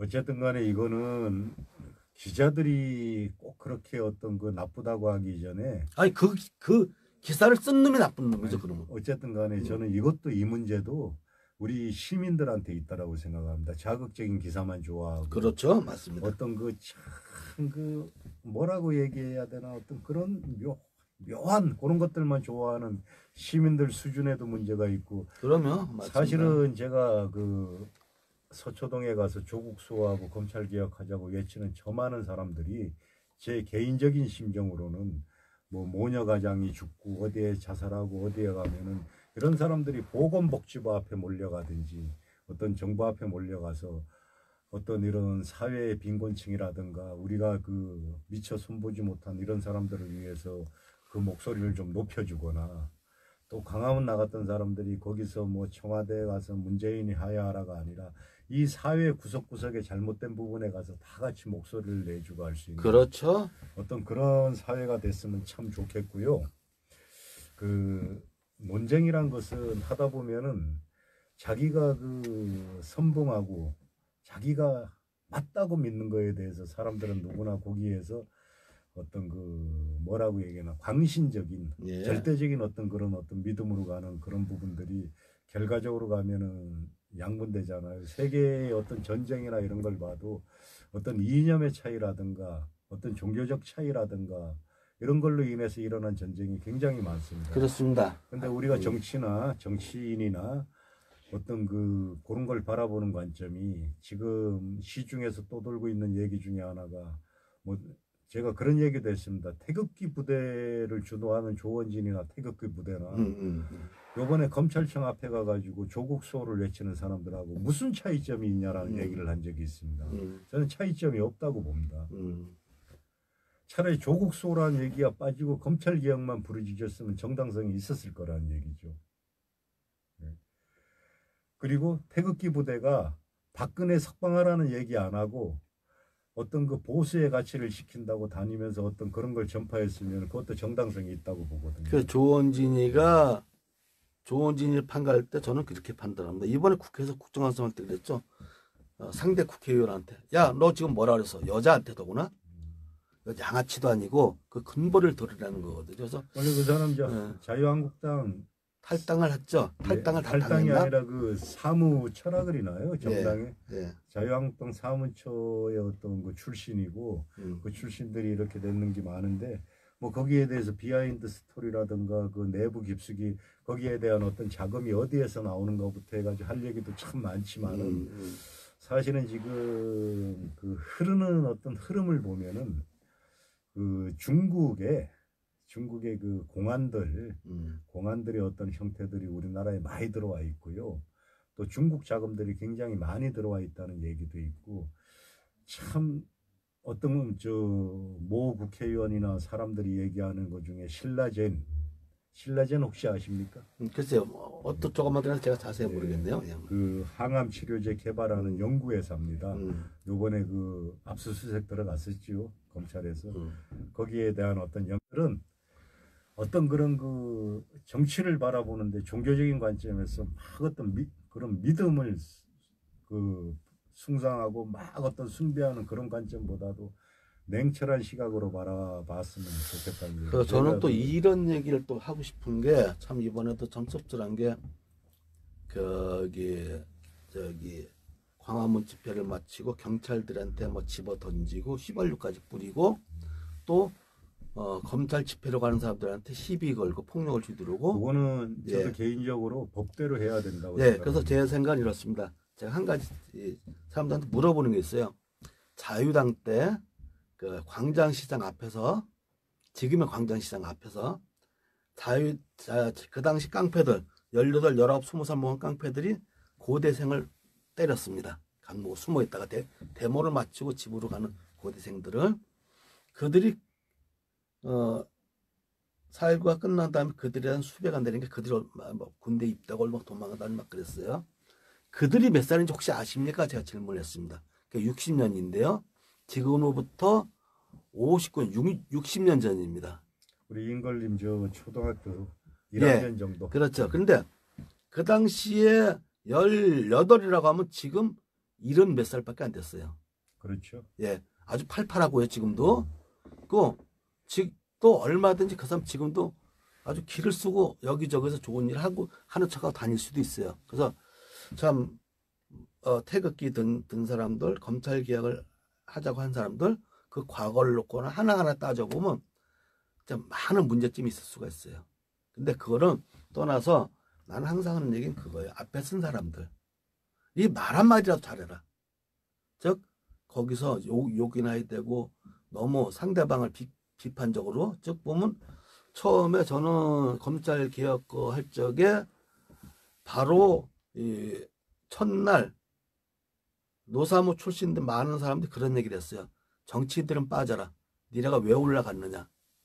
근데 광화문에서도 마지막에는 그렇게 나왔더군요. 정치인들은 올라가지 말자 뭐 이 얘기가 나왔는데 대신에 이제 광신적인 사람들이 올라갔죠. 근데 그 판단을 국민들이 해줘야 돼요. 그렇죠. 저는 국민이라는 말도 안 좋아합니다. 시민들이 해줘야 될 부분. 국민들이 해줘서 건전한 시민 문화가 되고 그런 사람들 뽑아줘야 되는데, 저는 이번 이제 6개월 남았죠. 내년 4월달 총선인데 총선에서 분명히 재미있는 현상이 일어날 것이다. 이렇게 생각을 하고요. 지금 시간이 또 보면 이제 1시간 훨씬 넘었는데요. 바로 이어서 바로 이제 생활 이야기로 넘어가자고요. 구분 짓지 말고 가시죠 그냥. 그래요. 지금도 보면 아들 손자들이 경찰이면 못하겠죠. 이렇게 국민성도 문제 있어요. 이런 말씀 하시는데, 그래요. 저도 오늘 참 낮에도 제가 이제 제 직업이 이제 무당 관련이다 보니까 그쪽 방송을 하고 왔는데, 이제 그 방송을 하러 가는데 어느 분이 전화가 왔어요. 요즘 보면 그 무당에 대한 이제 많은 방송이라는 매개체들이 많이 생겼단 말이에요. 그러다 보니까 공장에서 찍어내듯이 막 무당을 만들어도 돼요. 그리고 그런 게 또 있어. 또 무당뿐이 아니라 이렇게 또 웃기는 게 보면은 이렇게 이 건물 바깥에 나가면 바깥에 큰 길가 쪽에도 무슨 교회, 무슨 저거에 무슨 대학 이렇게. 근데 하나 궁금한 게 있습니다. 네. 지금부터 시작하면은 그 무소계가 그 무교라고 얘기하던 어떤 내년 총선 때까지 상당히 호황을 누릴 것 같은 그런 느낌이 드는데. 그럴 수도 있겠죠. 이 혼란스러울수록 그다음에 미래가 불투명할수록 사람들 그런 데 매달리게 되고 또 소위 고위 학력자들 그다음에 전문직들이 그런 데 빠지게 돼 있거든요. 어쨌든 간에 참 선거에 출마하는 사람들이나 아니면은 뭐 정당 대표들이나 자기가 그 자기 당에 몇 명이나 이래 당선될까 또 자기가 당선될까 안 될까 공천받을까 안 받을까 궁금한 사람들 되게 많을 거예요. 불안한 사람 많을 거고요. 맞습니다. 그거 저기 그 뭐 꼭 어떤 그 무당들한테 물으러 가지 말고 저한테 와도 잘 가르쳐 줄 수가 있는데. 그렇죠. 그거는 간단할 수도 있어요. 사실은 그 본인 스스로가 파악하면 되거든. 근데 그렇죠. 자기 얼마만큼 그 선거라는 게 보면은 저는 그래요. 제가 이제 유권자 아닙니까? 예. 유권자의 관점에서 딱 바라보면은 얼굴 아는 놈 찍어주지. 뭐 노트 보고 찍거나 찌라시 보고 찍거나 그렇죠. 선전 벽보 보고 찍는 게 아니라 나한테 와서 악수 한번 하고 나한테 와서 도와달라는 놈 당을 떠나서 저는 찍어줘요. 그렇게 하게 돼 있죠. 네. 많은 사람들이. 그만큼 발로 뛰는 새끼. 그리고 새끼라 그러면 좀 그런데 발로 뛰는 놈들이 뽑히는 거지. 이제 제가 이제 선거 이렇게 하는데 이렇게 좀 많이 쫓아다녀 봤는데 그 중에 어떤 사람들 그런 얘기를 해요. 다른 때는 안 보이고 꼭 선거 때만 나타나더라. 근데 그것도 잘못된 거죠. 근데 국회의원들이 저는 이렇게 봐요. 국회의원들이 지역구에서 놀면 그건 국회의원 아니에요. 구의원, 시의원이지. 국회의원은 여의도 가서 입법 활동하고 있어야 돼요. 지역에 없어야 된단 말이에요. 아니 선거 때 안 나타나면 하다못해 저기 뭐야 지역 보좌관이라도 하나 두고 열심히 쫓아다니게 만들면 되는 거예요. 그렇죠. 그래야 뭐 지역에 어떤 민원이 들어오고 어떤 게 잘못되고 그렇죠. 어떤 게 저가인지 알고 그래서, 민심을 갖다 그래서 파악하고. 구의원, 시의원, 도의원들이 그 역할을 하고 있는 거거든요. 그 사람들이 조직 관리도 하고 또 그 사람들이 그 건의를 합니다. 국회의원한테. 그래서 국회의원은 사실 나는 지역에 잘 안 나타나야 좋은데 일반인들이 그런 얘기를 해요. 아, 선거 때만 되면 나타나서 인사한다고. 자, 국회의원은 그렇다 치고 낙선을 했단 말입니다. 네. 그런 사람들은 4년 동안 계속 쫓아다녀야지. 요새 TV 드라마 중에 하나 저 SBS인가 TVN인가 위대한 쇼라고 그 드라마 보신 적 있으세요? 저는 집에 텔레비 없은 지 10년 돼갖고 드라마 그 본 적이 위대한 없어요. 쇼라는 그런 어떤 게 그 이제 그 젊은 정치인을 그린 또 그 정치인이 계속 나가는 건데 자기가 그 비례대표를 그만두고 다음 총선 때까지 4년 동안 열심히 지역구를 누비며 기반을 다져놨는데 그 지역이 전략 공천 지역이 그렇죠. 되더라고. 그게 참 미치는 거예요. 보면은요. 그래서 그 어떤 그 자기 선배 정치인이 와서 드라마상의 얘기입니다. 그 정치인한테 하는 얘기가 그러면은 무소속으로 가라. 그래가지고 무소속으로 뛰고 하는 것도 봤는데 만약에 제가 정치를 하겠다 마음 먹으면은 저는 4년 동안 어느 집에 숟가락이 몇 개 있고 젓가락이 몇 개 있고 애들이 누구고 뭐 이런 것까지도 다 파악하면서 쫓아다닐 것 같아요. 예, 예. 그걸 직업으로 삼는다고 얘기하면은. 근데 보면은 사실은 그 참 이래 원외 바른미래당이 아마 원외 지구당 위원장들이 굉장히 많을 거예요. 그렇겠죠? 그 만나면은 참 보면은 제가 좀 미안한 얘기인데 어떻게 그 현역들보다도 어깨에 훅가시들이 더 들어가 있어요. 그 100% 떨어질 것들입니다. 아니 어떻게 보면은 저런 사람들이 무슨 그 뭐 어떤 그 대접받기는 더 좋아해요. 그 원외 지구당 위원장 누가 그리대 저보고 원외 지구당 위원장 아마 그 집어넣는 걸 뭐라 그리죠? 그 공천? 공천이 아니라 내가 이제 A라는 지역에 뭐 원외 지구당 위원장 하면은 신청하는 게 있거든요. 그런 거 하면은 될 것 같아요. 하는데 그게 무슨 파워 있는 자리인가? 그러니까 이게 보면요.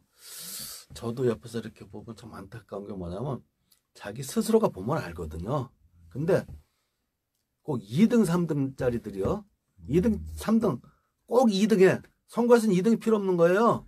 근데 제가 한 사람을 딱 그 겸손한 사람을 하나 봤어요. 예.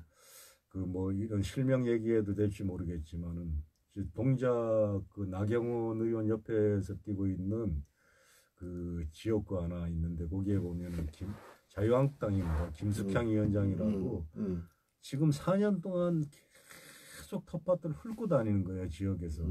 어떤 측면에서 사람을 만나면 또 되게 겸손해요. 뭐 이런 사람들 이래 보면 저런 사람은 좀 됐으면 좋겠다. 그렇죠. 예. 근데 그 옆에 보면은 그 지역인가 그 옆에 지역인가 또 한 사람 있어 바른미래당에 뭐그 TV에도 좀 출연하고 했는데 네. 그 언젠가 그 여의도 그 뭐 어떤 자리에서 만났는데 어이 뭐 인사를 하는데 뭐 이거 현역들도 저한테 같이 뭐 맞자라는데 그렇죠. 고개 뻣뻣이 쳐들고 쳐다보는 사람도 있고 그러더라고요. 그렇죠, 맞습니다. 예. 제가 누굽니까?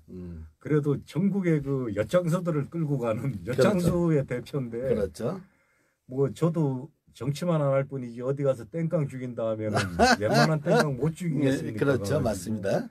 제가 예전에는 모 의원한테 그런 말도 한 적이 있거든요. 당신들 이런 민원들 갖다가 제대로 처리도 못하고 여기에 목소리도 못 기울이면은 내가 당신을 당선시켜 드릴 수는 없지만은 당신 낙선은 시킬 수 있어. 그렇지, 맞습니다. 대대적으로 지금 이 자리에서 나가서 오늘부터 당신 낙선에 내 있는 모든 역량을 다 동원할 거라 하니까 다시 붙잡더라고요. 그렇죠. 그게 그 말씀을 듣니까 제가 생각나는 건데 제가 이제 2008년대 KBS에 있을 적에 KBS 노란 천막에서 이렇게 시민들한테 봉사하고 있지 보면 어느 누가 그러더라고. 그 당시에 이제 정청래 의원도 그 당시에 떨어졌을 때예요. 정청래 의원이 내일부터 KBS에 가서 KBS를 지켜야 됩니다. 해서 KBS를 이제 우리가 하다시피 KBS에 옮겼는데 그 당시에 이제 그래요. 어느 국회의원이 매일 나와서 저 뒤에서 이렇게 신부름하다 들어갔는데 누군데 나는 못 봤는데 그랬더니 하는 얘기가 잠바떼기 입고 뭐 시골 아저씨처럼 생겼대. 그런 국회의원이 있어? 나 한번 보고 싶네 하고 며칠 있다 만났어요. 그게 이제 이 사람이 아주 뭐 촌스럽고 강원도 사투리 써가면서 예예 이렇게 고개 숙이면서 아이고 그러면 제가 뭐 심부름만 있으면 제가 해야죠 이런 얘기를 해요. 그래서 가끔가 막걸리도 먹고 좀 친하게 됐습니다. 그래서 제가 그랬어요. 의원님 다음에 지금 당신이 비례대표지만 지역구 맡아 나가면 다음에 영등포 이쪽 지역으로 나오셔. 그러면 내가 당신 자원봉사 해줄게. 이렇게 얘기를 했는데 아니 그 선거한 지 몇 년 안 됐으니까 바로 그 해에 선거가 있었으니까 그 다음엔가 이 양반이 느닷없이 어딜 나간다는 거야. 2009년 2010년인가 2011년에 보니까 이제 강원도 도지사로 나간다는 거야. 최무순 씨야. MBC 사장을 하고 국회의원을 했던 최무순 씨가 강원도 도지사로 나간다는 2011년으로 제가 기억나는데 100% 떨어지는 자리였거든요. 그 당시에. 그렇죠. 강원도가 지금 고향이 강원도지만 약간 보수적인. 그리고 그 당시에 또 이 다른 당으로 나왔던 사람이 그 사람 최문순 씨의 후배인 그 뭐야 그 앵커 출신이고 좀 더 잘 나갔던 사람이 또 있습니다. 그 사람이 나왔었는데 그래서 제가 그래 당신하고 한 약속이고 또 내가 당신이 좋으니까 해서 미련 없이 가서 참 우리 그 지지자들하고 같이 가서 저희 집에서 밤새 유인물 만들고 해서 그 다음날 새벽에 강원도로 가서 며칠을 자면서 우리가 내 돈으로 밥 사 먹고 내 돈으로 휘발유 사고 해가면서 내 돈으로 전담을 만들어서 뿌립니다. 합법적인 거 저기 그 지역 선관위에 물어봐서 합법적인 문구조차 다 물어보고 해서 그러다 결국은 그 양반이 제가 이렇게 당선이 되게 됐는데 제가 그거예요. 그 당시 그 양반이 그렇게 뒤에서 아무 소리 없이 뒤에서 돕고 이렇게 할 적에 그런 사람을 지지하게 돼 있거든요. 그렇죠. 예. 그게 어찌 보면은 저는 뭐 최문순 씨를 잘 모르지만 강원도지사를 생활 정치라는 게 그런 게 생활 정치. 그렇습니다. 그게 자기가 솔선수범하고 몸으로 하고 자기가 할 수 있는 모든 거를 다 바칠 적에 유권자들은 그걸 알거든요. 생활 정치를 해야지만은 이 민생에 필요한 법률들이 생활에 필요한 법률들이 어떤 것인가 그런 것도 만들어내고. 그런데 이제 이 생활 정치를 그래도 가장 많이 부르짖은 사람이 물론 뭐 남들이 저를 오해할지 모르지만 사실은 안철수입니다. 그 양반이 이래 그 생활 정치를 많이 부르짖었는데 우리나라에서 그 시민이 이렇게 그 불러낸 정당이 아니라 시민이 이렇게 불러낸 정치인이 저는 딱 두 사람 있다고 봐요. 혹시 들으면은 또 노여움 타시거나 저한테 쌍욕을 할지 모르는데 한 분이 사실은 지금 고 노무현 대통령님이시고요. 또 한 사람을 더 불러낸 게 안철수라고 봅니다. 시민들이 불러낸 어떤 정치. 그렇죠. 그건 저도 인정할 수밖에 없죠. 그런데 어떤 그 정당의 카르텔에 정당 속에서 어떻게 무너지는 바람에 참 쪼다병신이 됐는데. 그러니까요. 참 그 안타까운 사람이에요. 그 부분은 어쩌면 정치 공작에 의한 희생일 수도 있거든요.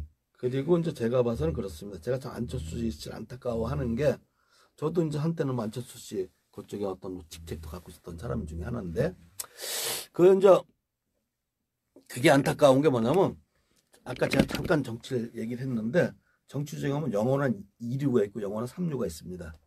3등은 죽어라고 3등 이 사람 1등 당선 아무 상관없어.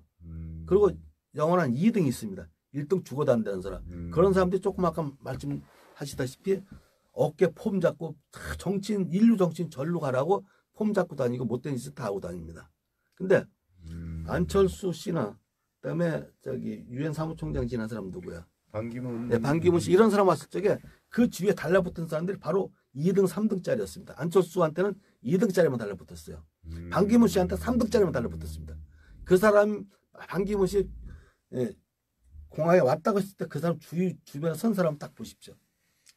이런 식으로 안철수 씨도 정치를 잘 모르니까. 제가 어떤 그래서 이렇게 쓴 게 있어요. 안철수라는 사람은 시민이 불러낸 정치 영웅이었고 정당이 박살낸 정치 풍운하다. 그렇죠. 어떤 그런 얘기도 한 적이 있고 하는데 물론 지금 정치 얘기하려고 하는 게 아닌데 그 생활 정치라는 생활 얘기를 하다 보니까 그런데 물론 제가 고물상이라는 어떤 조직의 대표를 맡고 있다 보니까 자꾸 그쪽으로 연관되는데 그렇죠. 사실은 그 지난 대선 때 2017년도였죠 대선이. 예. 대선 때 어느 사람 입에서 폐지 수거 노인에 관한 얘기가 나오나 딱 살펴봤었어요. 그렇죠. 직업이 그러시니까. 네. 그 맡은 바 임무가 그러시니까. 근데 심상정, 유승민, 안철수, 홍준표, 문재인 이렇게 나왔어요. TV 토론에.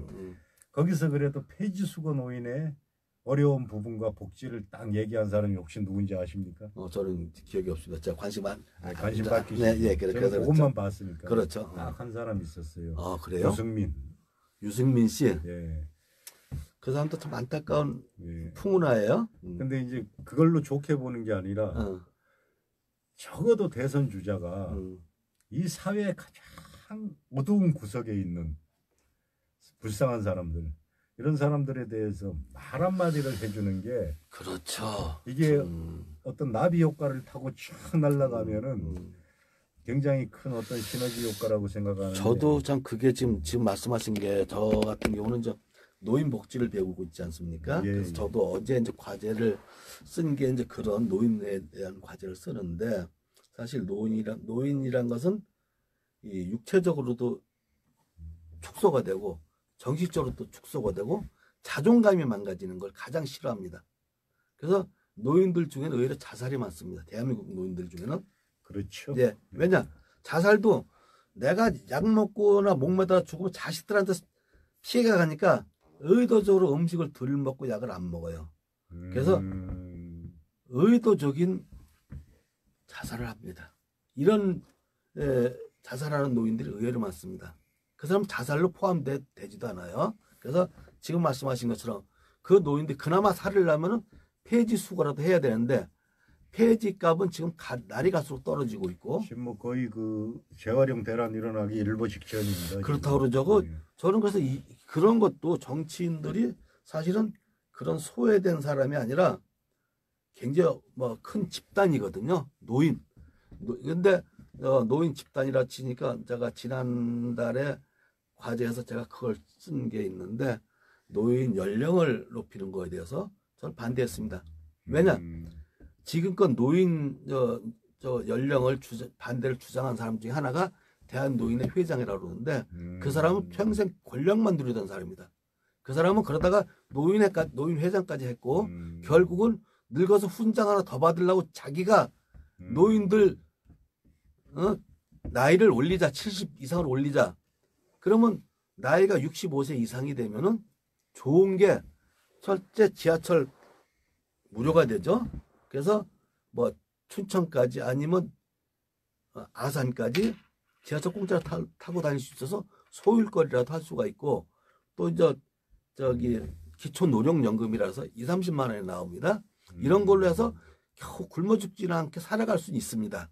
근데 그거를 자기 몇몇의 훈장거리로 바꾸려고 하는 잘못된 시도된 거. 그것도 그 대한노인회장도 어떤 그 조금 그 조직이 권력이 되는 거. 어마어마한 권력입니다. 그거 딱 간단하게 말씀드릴게요. 전두환이가 대통령 되자마자 첫 번째 한 게 뭔지 아십니까? 자기 장인을 대한노인회 회장을 만들었습니다. 저는 그 꼴랑 고물상 단체에서 대표 맡고 있지만 판공기 한 푼 갖다 쓰지 않고 그렇죠. 제 사비 들여가지고 움직이는데. 제가 기억하기로는요. 웃기는 게 뭔지 아십니까? 1981년도가 대한민국에서 처음으로 전국 세계 미스 월드 대회를 합니다. 세계 미인 대회를 해요. 그 주최를 노인회에서 한 걸로 알고 있습니다. 거기도 그건 개혁 대상이네요. 그렇죠. 근데 그동안에 좀 올려가야 되겠네. 그동안 많이 개혁이 됐어요. 노인회는 그나마 왜냐하면 나이 드신 분들이 물러나고 또 젊은 사상을 가진 분들이 많이 그걸 해서 많이 개혁이 됐는데 이번에 몇 년 전이죠. 몇 년 전에 그 노인회 회장이었던 사람이 노인 연령을 높이자라고 쓰잘데없는 저는 누릴 거 다 누렸으니까 그럴 때는 저는 저부터 내려놔야 되거든요. 그걸 저부터 내려놓는 법을 몰랐던 것들이 지금껏 대한민국을 움직여왔기 때문에 이렇게 힘든 거고 노인들의 삶 저는 그렇게 봐요. 노인들의 삶 지금이라도 노인들이 자기네 권리를 찾을 줄 알아야 됩니다. 어디 가서 막걸리 한 잔에 휘둘리지 말고 어디 가서 그냥 가서 몰려다니지 말고 그것도 의식 있는 사람들이 어떤 교육을 통해서 그렇죠. 전파를 통해서 이렇게 만들어지는데 우리 인걸 씨가 꿈꾸고 있는 게 그런 어떤 노인 복지가 그런 사람들이 그렇습니다. 저는 단순한 어떤 금전 몇 푼의 지원이 아니라 그 사람들의 의식 구조 속에서 그렇습니다. 스스로 자기들의 자존감을 찾아갈 수 있는 그런 어떤 강의 같은 거 나중에 하셔도 괜찮을 것 같아요. 그래서 저는 이제 그런 걸 하기 위해서 지금 일단 노인 복지를 전공을 하고 있고요. 또 이게 노인 복지 전공이 이제 내년 2월에 이제 대학 졸업을 하면은 학사학위를 받으면 이제 또 다른 노인 심리 상담을 또 공부할까 더 어쨌든 대단하십니다. 제가 알기로 지금 70이 다 돼가는 연세로 알고 있는데 60 좀 넘었어요. 예, 곧 노인이 되실 건데 그런 열정을 가지고 공부한다는데 아주 박수 한번 쳐드리고 싶습니다. 안 하면 할 게 없잖아요. 어쨌든 간에 그게 우리 사회가 이렇게 변해가는 게 나이 먹은 사람도 공부할 수 있고 배울 수 있고 하는 그런 사회로 만들어 그런 시스템은 좀 잘 돼 있습니다. 많이 깨어져 있습니다. 그래서 저는 그 좋은 사회라는 게 내가 어떤 일을 하냐가 중요한 게 아니고 내가 이 일을 해서 죽을 때까지 아니면 내가 노인이 됐을 때까지 밥 벌어먹고 사는데 지장이 없는 일 이런 일들이 이렇게 만들어지는 사회가 굉장히 좋은 사회라고 생각합니다. 그 사회 자체가 생활 정치를 할 수 있는 또 생활을 할 수 있는 사회고 혹시 강남역 가보신 적 있으세요? 강남역이요? 예.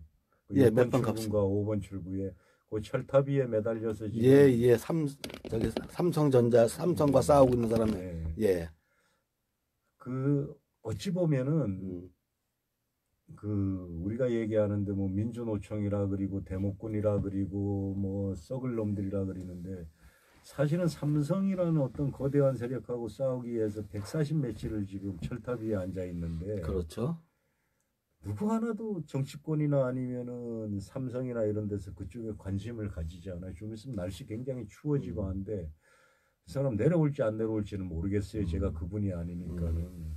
이런 부분들하고 김천 톨게이트 노동자들, 뭐 또 자영업자들 지금 뭐 문 닫고 이렇게 그 숨쉬고 이런 사람들, 물론 오늘 그 대통령께서도 뭐 민생 쪽으로 모든 어떤 저거를 결집하자, 거시기를 결집하자 그랬는데 말로만 그렇게 결집이 하는 게 아니라 진짜 알바생이라 하더라도 이 사람이 한 달을 그 돈을 알바를 해서 벌어가지고 한 달 생활이 될 수 있는 그런 사회를 만들어주는 게 이게 정치가 해야 될 몫이라고 그렇습니다. 그래서 하는 방법은 여러 가지가 있겠죠. 그 여러 가지가 있고 또 그걸 하겠다고 할 적에 옆에서 막는 사람도 있을 것이고 자기 밥그릇 뺏기는 사람은 막을 것이고 막을 썰 있고 자기한테 이권이 안 주어지면 막을 것이고 그리고 또 뭐 나하고 관련 없으니까 못 본 척하는 사람도 많을 것이고 그래서 그거는 대통령이 하겠다고 마음을 내가 알기로는 뭐 최저임금 같은 경우도 하고 나서도 욕을 굉장히 많이 먹죠. 그것도 이제 너무 성급히 하다 보니까 좀 미흡했던 점도 몇 가지가 나타나기도 하고요. 그래서 앞으로 하나하나를 놓고 이 사람이 잘했다 못했다가 아니라 하는 사람이 잘하는 게 있으면 야당에서도 같이 해줘야 되고 못하는 게 있으면 여당에서 같이 욕을 해줘야 되고 이게 근본을 기본을 모든 것을 백성 국민들에게 맞춰줘야 되는데 그게 아니라 정치인들은 뭐 6월 안에 있는 총선에서 공천 받으려고 하니까 뭐 별 아부를 다 하고 그 다음에 공무원들은 뭐 정권 바뀌면 뭐 어차피 나 갈고 뜯는 거 갈 테니까 그때까지 버티자 하고 버티고 거고 또 어떤 사람은 아는 사람 있을 때 잘 갖다 비비자 하고 비빌 거고 그래서 이런 적이 좀 없어지고 또 국민들 스스로가 어떤 데 힘을 내지 말고 진짜 그 우리 사회를 개혁할 수 있고 사회를 올바르게 살아가고 또 살아가는 사람한테 힘을 줄 수 있는 그런 국민이 돼야 됩니다. 지금 말씀하신 것처럼 이제 삼성에서 지금까지 그렇게 고생하고 있지 않습니까? 저는 거의 십몇 년을 그런 사람들 앞에서 이렇게 싸워봤습니다. 구로동에서 무슨 전자 거기서 대모한테 같이 하다가 금천경찰서에 잡혀가기도 했고, 그다음에 종로경찰서, 중부경찰서 여러 군데 뭐 잡혀가면서 많이 데모를 많이 했고, 그 다음에 농성하는데 쌍용 자동차에 가서도 투쟁도 해봤고, 그 추운 날 이렇게 고생도 해봤는데 후회는 없습니다. 제가 전념을 한 게 아니라 직장을 다니고 밤새 일을 하고 잠시 오가는 쌍용 자동차 같은 경우에 가는데 1시간인가 아마 걸리죠. 그래서 가는데 고속버스 타고 가서 잠시 자고 택시 타고 가서 또 택시 타고 밤에 나오면서 바로 잠시 자고 또 출근을 하고 또 노무현 대통령 돌아갔을 때 같은 경우에 참 노무현 대통령 돌아가셨다는 소식 듣고 어떻게 할지를 몰랐어요. 근데 떠오르는 게 대한문 나가자 치니까 저희가 똑같은 사람이 많이 모였더라고요. 그래서 시작했는데 결국은 제가 밤새 그때 일을 하고 낮에는 나가서 자원봉사하고 아마 잠을 2시간에서 4시간 정도 잤을 겁니다. 그러면서 그 장례 일까지 했는데 결국은 마지막 날 장례 국장이 치러진 그날 밤 새벽에 홍대 앞에서 교통사고가 났습니다. 옆에 안 보여갖고. 근데 그래도 후회는 없습니다. 그거는. 저는 그렇게 해서 이렇게 해봤는데 어쨌든 간에 예, 제가 잘나서 한 게 아니라 우리 국민들 스스로도 한 군데라도 하다못해 내 앞에 노인이 폐지를 끌고 가면 그 뒤에서 밀어줄 줄 알고 또 집에 폐지가 나오면 그걸 모아뒀다가 그분들 줄 줄 알고 또 가다가 누군가가 경찰관이 고생하면 아유 경찰관 수고하십니다. 저도 그렇죠. 예, 저도 짭짤하고 욕을 합니다. 왜냐 경찰들한테는 근데 민생 경찰들한테는 수고하십니다. 페이스북이나 이런 데는 아낌없이 칭찬을 답니다. 그래서 경찰관, 소방관, 검사들도 마찬가지고 그래서 저희는 시민들이 스스로가 그런 걸 하나씩 행을 하다 보면 사회가 좀 맑아지는데 일조할 수 있지 않나 이렇게 생각합니다. 어쨌든 지금 뭐 국민청원 제도도 있고 뭐 20만이 넘기면은 청와대 답변한다 또 뭐 어떤 그 공수처 만든다 이런 얘기들이 많은데 제가 바람이 있다면 이 시민들이 생활을 하면서 생활에 겪는 불편을 취합해가지고 애로사항이 됐든 민원이 됐든 아니면 내가 형사부 검사한테 가가지고 수사를 받다가 잘못 어떤 부작용이 있다 이런 거를 취합해가지고 민원을 받을 수 있는 민원기관과 그런 민원이 뭐 어떤 뭐 때를 동원한 민원이 아니고 개인의 민원 하나라도 받아가지고 뭐 국민신문고 그 역할 못하고 있고 국가인권위원회 그 역할 못하고 있어요. 그런데 개선시켜가지고 하든지 해서 어떤 애로사항을 하나하나씩 다져가고 시민의 눈높이에 맞춰서 하나하나 정책을 필 때 검찰개혁도 저절로 될 그렇습니다. 거고 언론개혁도 저절로 될 거고 뭐 사회 발전도 이루어지고요.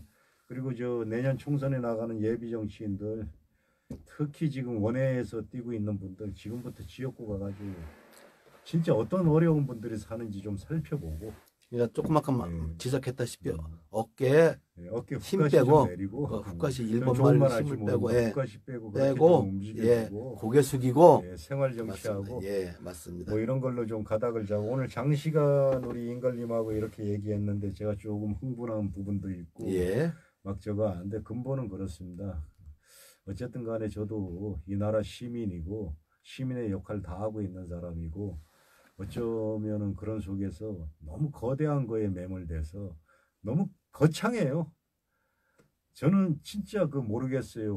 뭐 이런 거창한 속에서 내가 따는 그런 하나는 분명히 합니다. 고 노무현 대통령께서 말씀하신 일반 시민은 선거 때 찍어줘야 되는 거지 정치 편향적인 어떤 그런 데 쫓아가 가지고 같이 움직이다 보면은 안 된다라고 말씀하신 부분이 분명히 있습니다.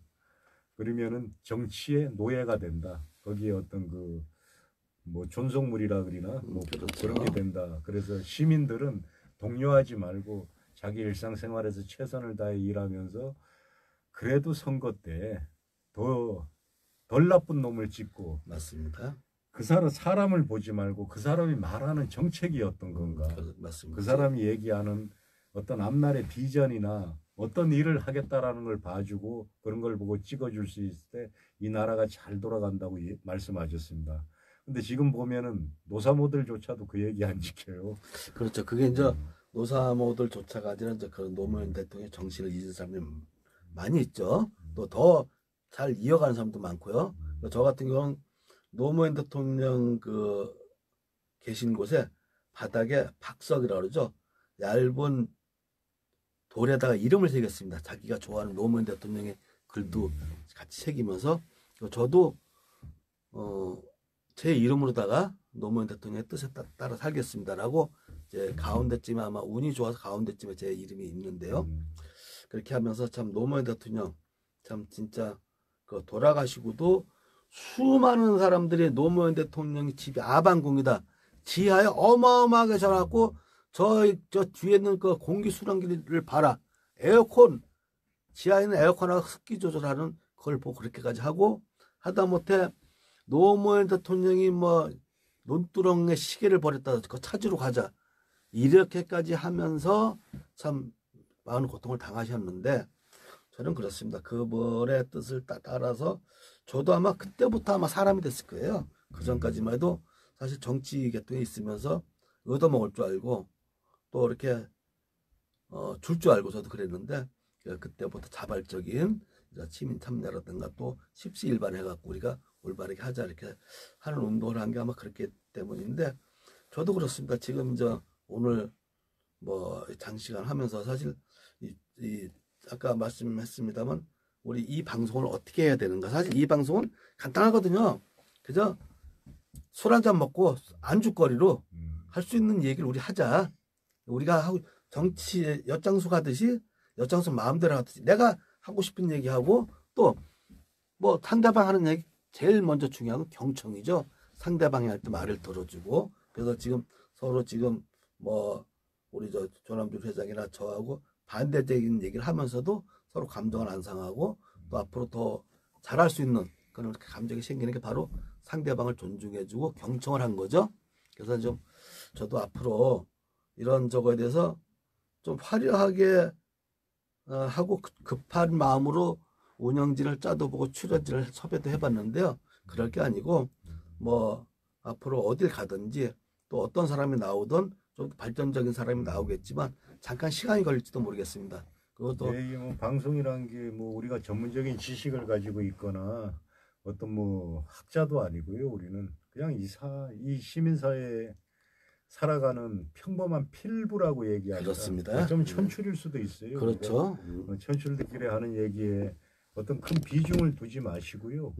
그냥 세상 사는 사람들 우리 나중에 방송할 때 을지로 노가리 파는 데 가가지고 거기서도 해야죠. 맥주 한잔 하면서도 그렇죠. 그런 걸 해야 됩니다. 방송할 수도 있어요. 다음 주엔 거기 가서 할까요? 뭐 어쨌든 간에 그런 방송 다음 주에 뭐 하여간 일정 한번 잡아보시고요. 예. 그렇게 방송할 수도 있고 한데 그냥 그 지나가는 얘기로 들어주시고요. 그렇죠. 그리고 참 제가 또 아까 맨 첫 번째 정치 엿장수로 돌아가서 정치 엿장수 원래 제 닉네임인데 그 말하면 요번에 검찰청 앞에가 조국 쓰고 외치지만 않았어도 법무부 장관 한 6개월 더 하고 가실 건데 그 너무 강력하게 외치는 바람에 35일 만에 간 것 같아요. 제가 볼 때. 예. 그냥 놔뒀으면은 또 유야무야 이래 흘러갈 수도 있는 부분인데 너무 세게 나갔어요. 그렇죠. 이게 참 큰 잘못이고 그런 걸 떠나서 이제 뭐 정치면 정치, 생활이면 생활인데 임걸님이나 저나 어쨌든 간에 공통점은 민생입니다. 그 맞습니다. 예. 우리 생활이 어떻게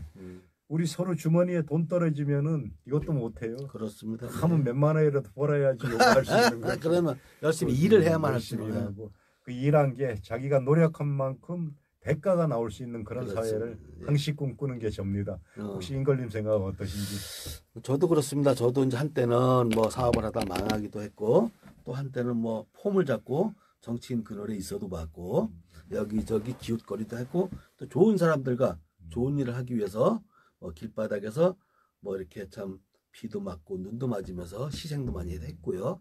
그러면서 참 어떻게 보면 가진 거는 너무 많습니다. 그러나 돈은 없습니다.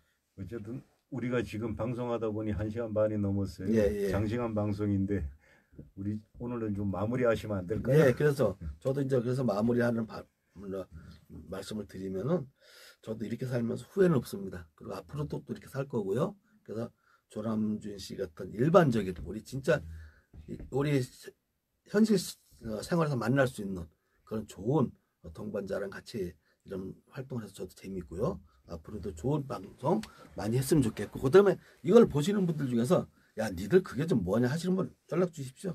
같이 나와서 같이 하셔도 되고요. 뭐 어느 분이라도 저는 저 만나서 통화를 해보고요. 또 얘기를 해갖고 뭐 그 사람이 무슨 뭐 나는 뭐 미국의 대통령이 좋다. 나는 누가 좋다. 뭐 이런 저것도 틀린 의견도 받아들일 수 있으니까요. 아, 다른 분들도 저희가 잘못한 거를 많이 지적을 해주시고요.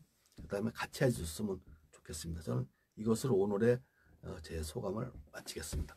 조남준 회장 마지막 전에 이 방송이 뭐 10분이 보든 20분이 보든 그 본다는 그 시청자의 어떤 그 인원이 중요한 게 아니라 우리가 이렇게 한 분이 보더라도 얘기할 수 있다는 이 사실이 굉장히 중요하고요. 그다음 어쩌면은 제가 편향된 방향으로 가면은 제가 엿장수다 보니까 엿장수 얘기 많이 할 수 있는데 애교로 봐주시고요. 오늘 그 방송 어떻게 해요? 방송을 마치려고 했더니만 지금 저기 한사랑병원 이사장님께서 인사는 하고 마쳐야지.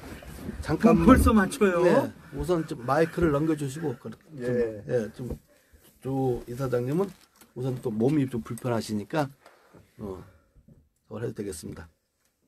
지금 오신 분의 인사 말씀을 일단 듣겠습니다. 좀 늦었죠? 한사랑병원의 유진수 이사장. 화장실 한번 갔다 오게. 예. 다녀오십시오. 저희는 이렇습니다. 엿장서 마음대로 이렇게 해도 되고 저렇게 돼도 단 엿장사가 옆판 집어 던지는 경우 없습니다. 그리고 밥상 뒤집어 엎는 적도 없고요. 저희는 항상 노력을 하는 사람들. 지금도 아마도 유진수 이사장도 지금 뭐 지금껏 환자들을 위해서 이렇게 일을 하다 오셨을 텐데 변명은 많을 텐데 그건 변명이고요. 이건 사실입니다. 자, 변명 한번 하시죠. 아이고 죄송합니다. 저희 시설도 확충도 해야 되고 그 정리 좀 해야 되고 공간 재배치도 필요하고 해가지고 공사도 있고 오늘 그 입원 환자분들 그 치료하는 부분에 있어서 이제 좀 마무리를 잘 해야 될 부분이 있어서 이게 좀 부득이하게 늦어지게 되었습니다. 정말 죄송합니다. 네, 이제 늦게 오셨는데 저희가 한 건 그렇습니다. 정치적인 얘기는 뭐 조국 장관이 오늘 사표를 했는데 그거에 대한 의견 좀 말씀 좀 한번 해주시고. 그러니까는 지난 방송에서도 말씀드렸다시피 논계 말씀을 드렸던 것 같은데요. 시적절한 때에 뭐랄까요, 타이밍이 적절하게 사의를 표함으로써 그 조국 당사자가 언급했던 대로 프레임은 기틀은 좀 마련했는데 조금 더 앞으로 나아가야 되겠다. 검찰 개혁이나 이제 국민들을 위한 새로운 개혁은 계속되어야 되겠다. 이 여지를 그대로 남겨놓은 것 같아요. 근데 개인적으로 볼 땐 조국은 이제 그 법무부 장관 사태로서 끝나는 것이 아니라 사실상 또 다른 정치 재개가 아닐까. 그렇죠. 예, 이렇게 보여집니다. 뭐 어쨌든 간에 검찰이 이제 제대로 개혁되게 되면 모든 것들이 공명정대하게 있는 그대로 여야를 가리지 않고 잘못된 부분을 정확하게 추려내낼 수 있는 그런 역할과 기능 또한 그런 시스템을 또 다시 이제 대안으로 마련해야 되는 것 아닌가. 이제 더불어 이제 선거제 개혁이죠. 그 뭐 연동형 비례대표제나 이런 것들도 함께 이제 패스트 트랙을 타고 패스트 트랙에 상정돼서 그 문희상 국회의장께서 과감하게 밀고 나가겠다. 그러면은 이제 조국이 역할을 하고자 했던 검찰개혁도 패스트 트랙과 함께 열차에 역사 열차에 탑승하게 되지 않을까 이런 생각을 하게 됩니다. 그렇죠. 참 아쉬움 속에서 참 그러나 또 어떻게 보면 시적절하게 국민들이 참 반대하는 국민들의 그 뜻도 알아들었고 받아들였고 또 검찰 개혁을 외치는 국민들의 뜻도 받아들여서 검찰 개혁의 시동을 걸어놓고 네. 하차하신 걸로 좀 저도 참 아쉬움을 나타내는데요. 앞으로도 이제 정치 조국 장관이 아니라 학자로서의 일이라 또 정치인으로서 다른 일도 많이 있겠죠. 예, 그걸 기대를 해보고요. 또 그다음에 이제 이제 앞으로 이제 6개월 남은 총선이나 이런 데에 대해서 이제 정치인들이 꿈을 꾼 사람들이 많이 있고 또 이제 내년에 출마하려고 준비하는 분도 많이 있고요. 그 이제 정치인들은 내년에는 어떤 사람들이 당선이 되고 어떤 사람들이 출마를 해야 오를까요? 그 경제민주화를 위해서 나의 삶과 나의 밥그릇을 찾아다 줄 수 있는 인물들이 이제 본격적인 경제민주화 정치를 위한 경쟁 시대가 되지 않을까 이렇게 예측이 됩니다. 그래서 총선도 아마 굉장히 재밌어질 것 같다라는 생각이 듭니다. 그래서 어쩌면 그 핵심이 그 선거제 개편인데 이제 6월 항쟁 때 민주화 절차적 민주화를 이루어냈고 그런 와중에서 당시에는 이제 선거제 개혁이 안 됐죠. 그렇죠. 이제는 어떤 뭐랄까 양극단의 정치 세력들 흔히 말하는 양당 정치 제도가 어떻게 보면은 우리나라와 같이 다양한 욕구가 분출하고 또 국민들의 여망이 여러 가지 형태로 이제 드러나는 상황에서는 양당 정치로서 그 흔히 말하는 뭐 진영 논리라고 그러죠.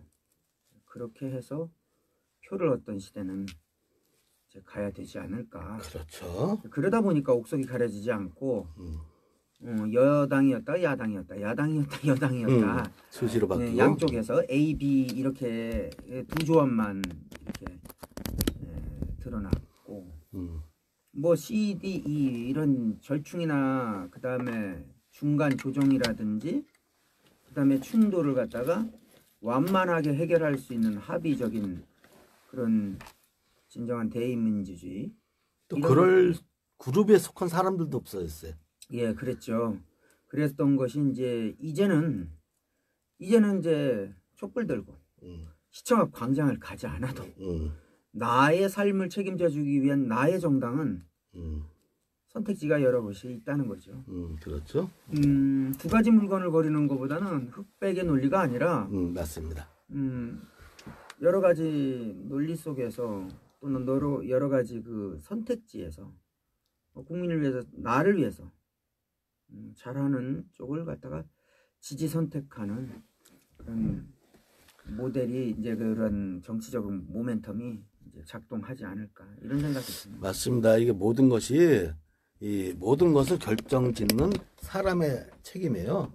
그다음에 뭐 정치적인 이걸 선택할 수 있는 그 유권자들이 책임이지 결코 정치인들만 나쁘다고 할 게 아니고 그런 정치인을 만드는 유권자들. 그래서 지금 조금 아까 우리 유진수 이사장이 말씀하신 것처럼 참 국민을 위한 떳떳한 정치를 할 줄 아는 그런 정치인들을 선출하는 내년 총선이 됐으면 좋겠습니다.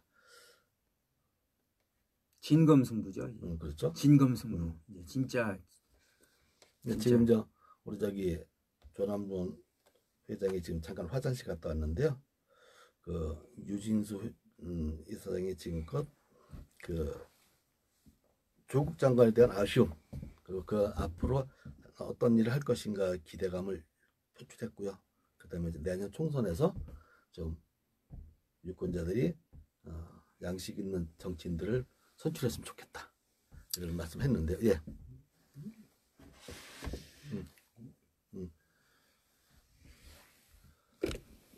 그냥 내년 총선에 나가는 그 예비 정치인들 저한테 오세요. 저도 약간 신기 있어가지고 웬만큼은 볼 줄 알으니까는 궁금하시면 오시면은 제가 다 가르쳐 드릴게.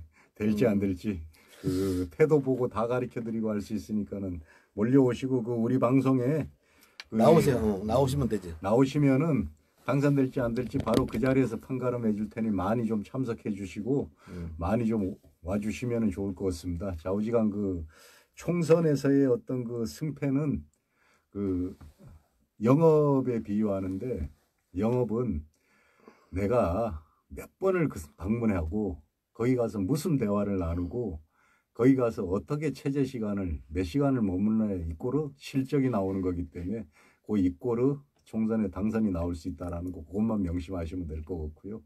뭐 왕따 논리 피지 마시고 상대방 욕하지 마시고 자기 할 일만 충실히 하시면은 아마 당선될 겁니다. 그런 분들 와서 한번 저희하고 한번 토론해 보시죠. 저희는 뭐 지식인도 아니고 일반 시민들이고 진짜 바닥에 있는 그런 유권자들이니까는 이런 사람들하고 대화했을 때 어떻게 우리의 마음을 훔칠 것인가가 답이 나올 거라 생각합니다. 어떻게 생각할지 모르지만은 이걸로 오늘 방송의 모든 멘트는 제가 마무리 짓고요. 생활 정치 하십시오. 네, 네. 마이크 넘기겠습니다. 그렇죠. 우리 또 유진수 씨는 또 아주 절실한 그 칼날 같은 기독교인이신데 또 이제 모든 생활 자체를 이렇게 모범적으로 살고 있죠. 근데 이제 우리 유진수 이사장이 보는 이 내년 총선에 나올 그 정치 지망생들과 그다음에 우리 방송에 대해서 같이 어떤 말씀을 만들어낸다면 어떤 말씀을 만들어낼 수가 있겠습니까? 저는 협동조합 이사장 대표로서 말씀드리는 그렇죠. 개인 유진수로서 말씀을 드리면 저희는 정치적 표현을 중립을 하기 때문에 근데 이제 개인 유진수로 말씀을 드릴게요. 개인 유진수로 말씀을 드리자면 이제는 그 진짜 경제민주화 이걸 이뤄낼 수 있는 이런 정치적인 인물들이 이제 나와야 할 때다. 진영논리 글쎄요. 그거는 이제 우리 박근혜라는 또는 박정희 뭐 이런 잘못됐던 부분까지 미화 우상하고 반신 반인이라든지 또는 젊은 베르테르의 슬픔과 같은 그런 연가로서만 그 모든 것을 미화되고 그것을 등에 업고 뭐 친모다 이런 정치는 이제 뭐 거의 다 날이 저물어 가는 거 아닌가. 그게 무슨 상관이 있나요? 나는 국민들과 누구를 위해 뛰겠다. 그분들을 위해서 우리 정치를 하고 있는 것이다. 이게 경제민주화를 위해서 정치를 할 것이냐 말 것이냐 이게 이제 차후 정치 총선에서의 지향이 될 것 같습니다. 물론 양당은 어떻게든 양당제 복귀를 위해서 치열한 복마전을 펼칠 것으로 충분히 예상되는 바 이런 것에서 과연 흔히 말하는 선거제 개혁에 따른 연동형 비례대표제나 이런 것들이 이제 발판이 되어서 국민들이 올바른 선택을 할 수 있는 즉 지역구에서는 전략적 선택을 할 수 있고 정당 관련해서는 자기가 원하는 정당 또 나의 삶을 책임질 수 있다고 하는 정당에 투표를 함으로써 흔히 말하는 국민의 대표성, 국민의 민심, 국민의 비례성을 갖다가 현실적으로 재현해내면 양극단의 정치한 볼모 정치는 이제 더 이상 이 대한민국에서는 자리 잡기 어렵지 않나. 그리고 정치 엿장수니까 엿장수도 엿이 뭐 한두 가지 엿이 아니지 않습니까? 그렇죠. 엿 먹어라 정치인들아 국민의 엿 먹어라 이거예요. 즉 뭐냐 내가 원하는 엿을 만들어 달라 이거예요. 그 맞습니다. 국민들은. 예. 그러니까 우리 정치 엿장수도 국민들의 이런 그 여망을 담아서 정말로 좋은 엿 같은 정치 이런 것들이 나왔으면 발음이 그렇지만 이제 웃자고 드리는 말씀입니다. 그런 식으로 요새 엿 속에 잣도 집어넣고요. 네. 산삼도 집어넣은 엿 만들더라고 네. 보니까는 네. 그렇게 좀 좋은 엿 많이 그렇죠. 만들어주면 엿 자신의 네. 그래서 이제 결과적으로 한마디로 말해서 그 국민들의 원하는 엿 같은 정치를 해야 된다. 예. 참 좋으신 말씀입니다. 예, 그 욕설이 아닌 그래요? 국민들이 원하는 엿 같은 예. 정치를 하자. 정치 역장 그 우리 엿장수 우리 그 유튜브 방송이 해야 하는 일이 아닌가 생각이 듭니다. 예, 맞습니다. 지금 시간이 다 됐고요. 제가 오늘 마무리 발언한다 치면은 오늘이 10월 14일 내일이 또 절반이 이제 넘는 지점이 되죠. 인생이라는 게 어쩌다 보면 인생을 알적에 절반 이상이 지나갔다 이런 말이 있는데요. 세월도 마찬가지입니다. 저희가 이제 아차하는 시간에 또 그 시간이 닥쳐오고요. 또 뭐 6개월 남았다는 총선도 아차하는 시간이 닥쳐오겠죠. 그래서 이 모든 세월을 놓치고 나서 아쉬워하지 말고 우리도 지금 뭐 쓰잘데없이 술 먹고 어디 가서 큰 소리 치고 이렇게 살 게 아니기 때문에 우리가 모여서 이렇게 우리끼리 이런 얘기를 한 건데 관심 있는 분들 나오시고요. 그다음에 정치에 관심 있는 분들 바로 이게 서민들이 하는 얘기니까 좀 관심을 가졌으면 좋겠습니다. 감사합니다. 이것으로 오늘의 방송을 마치겠습니다. 수고하셨습니다. 수고하셨습니다.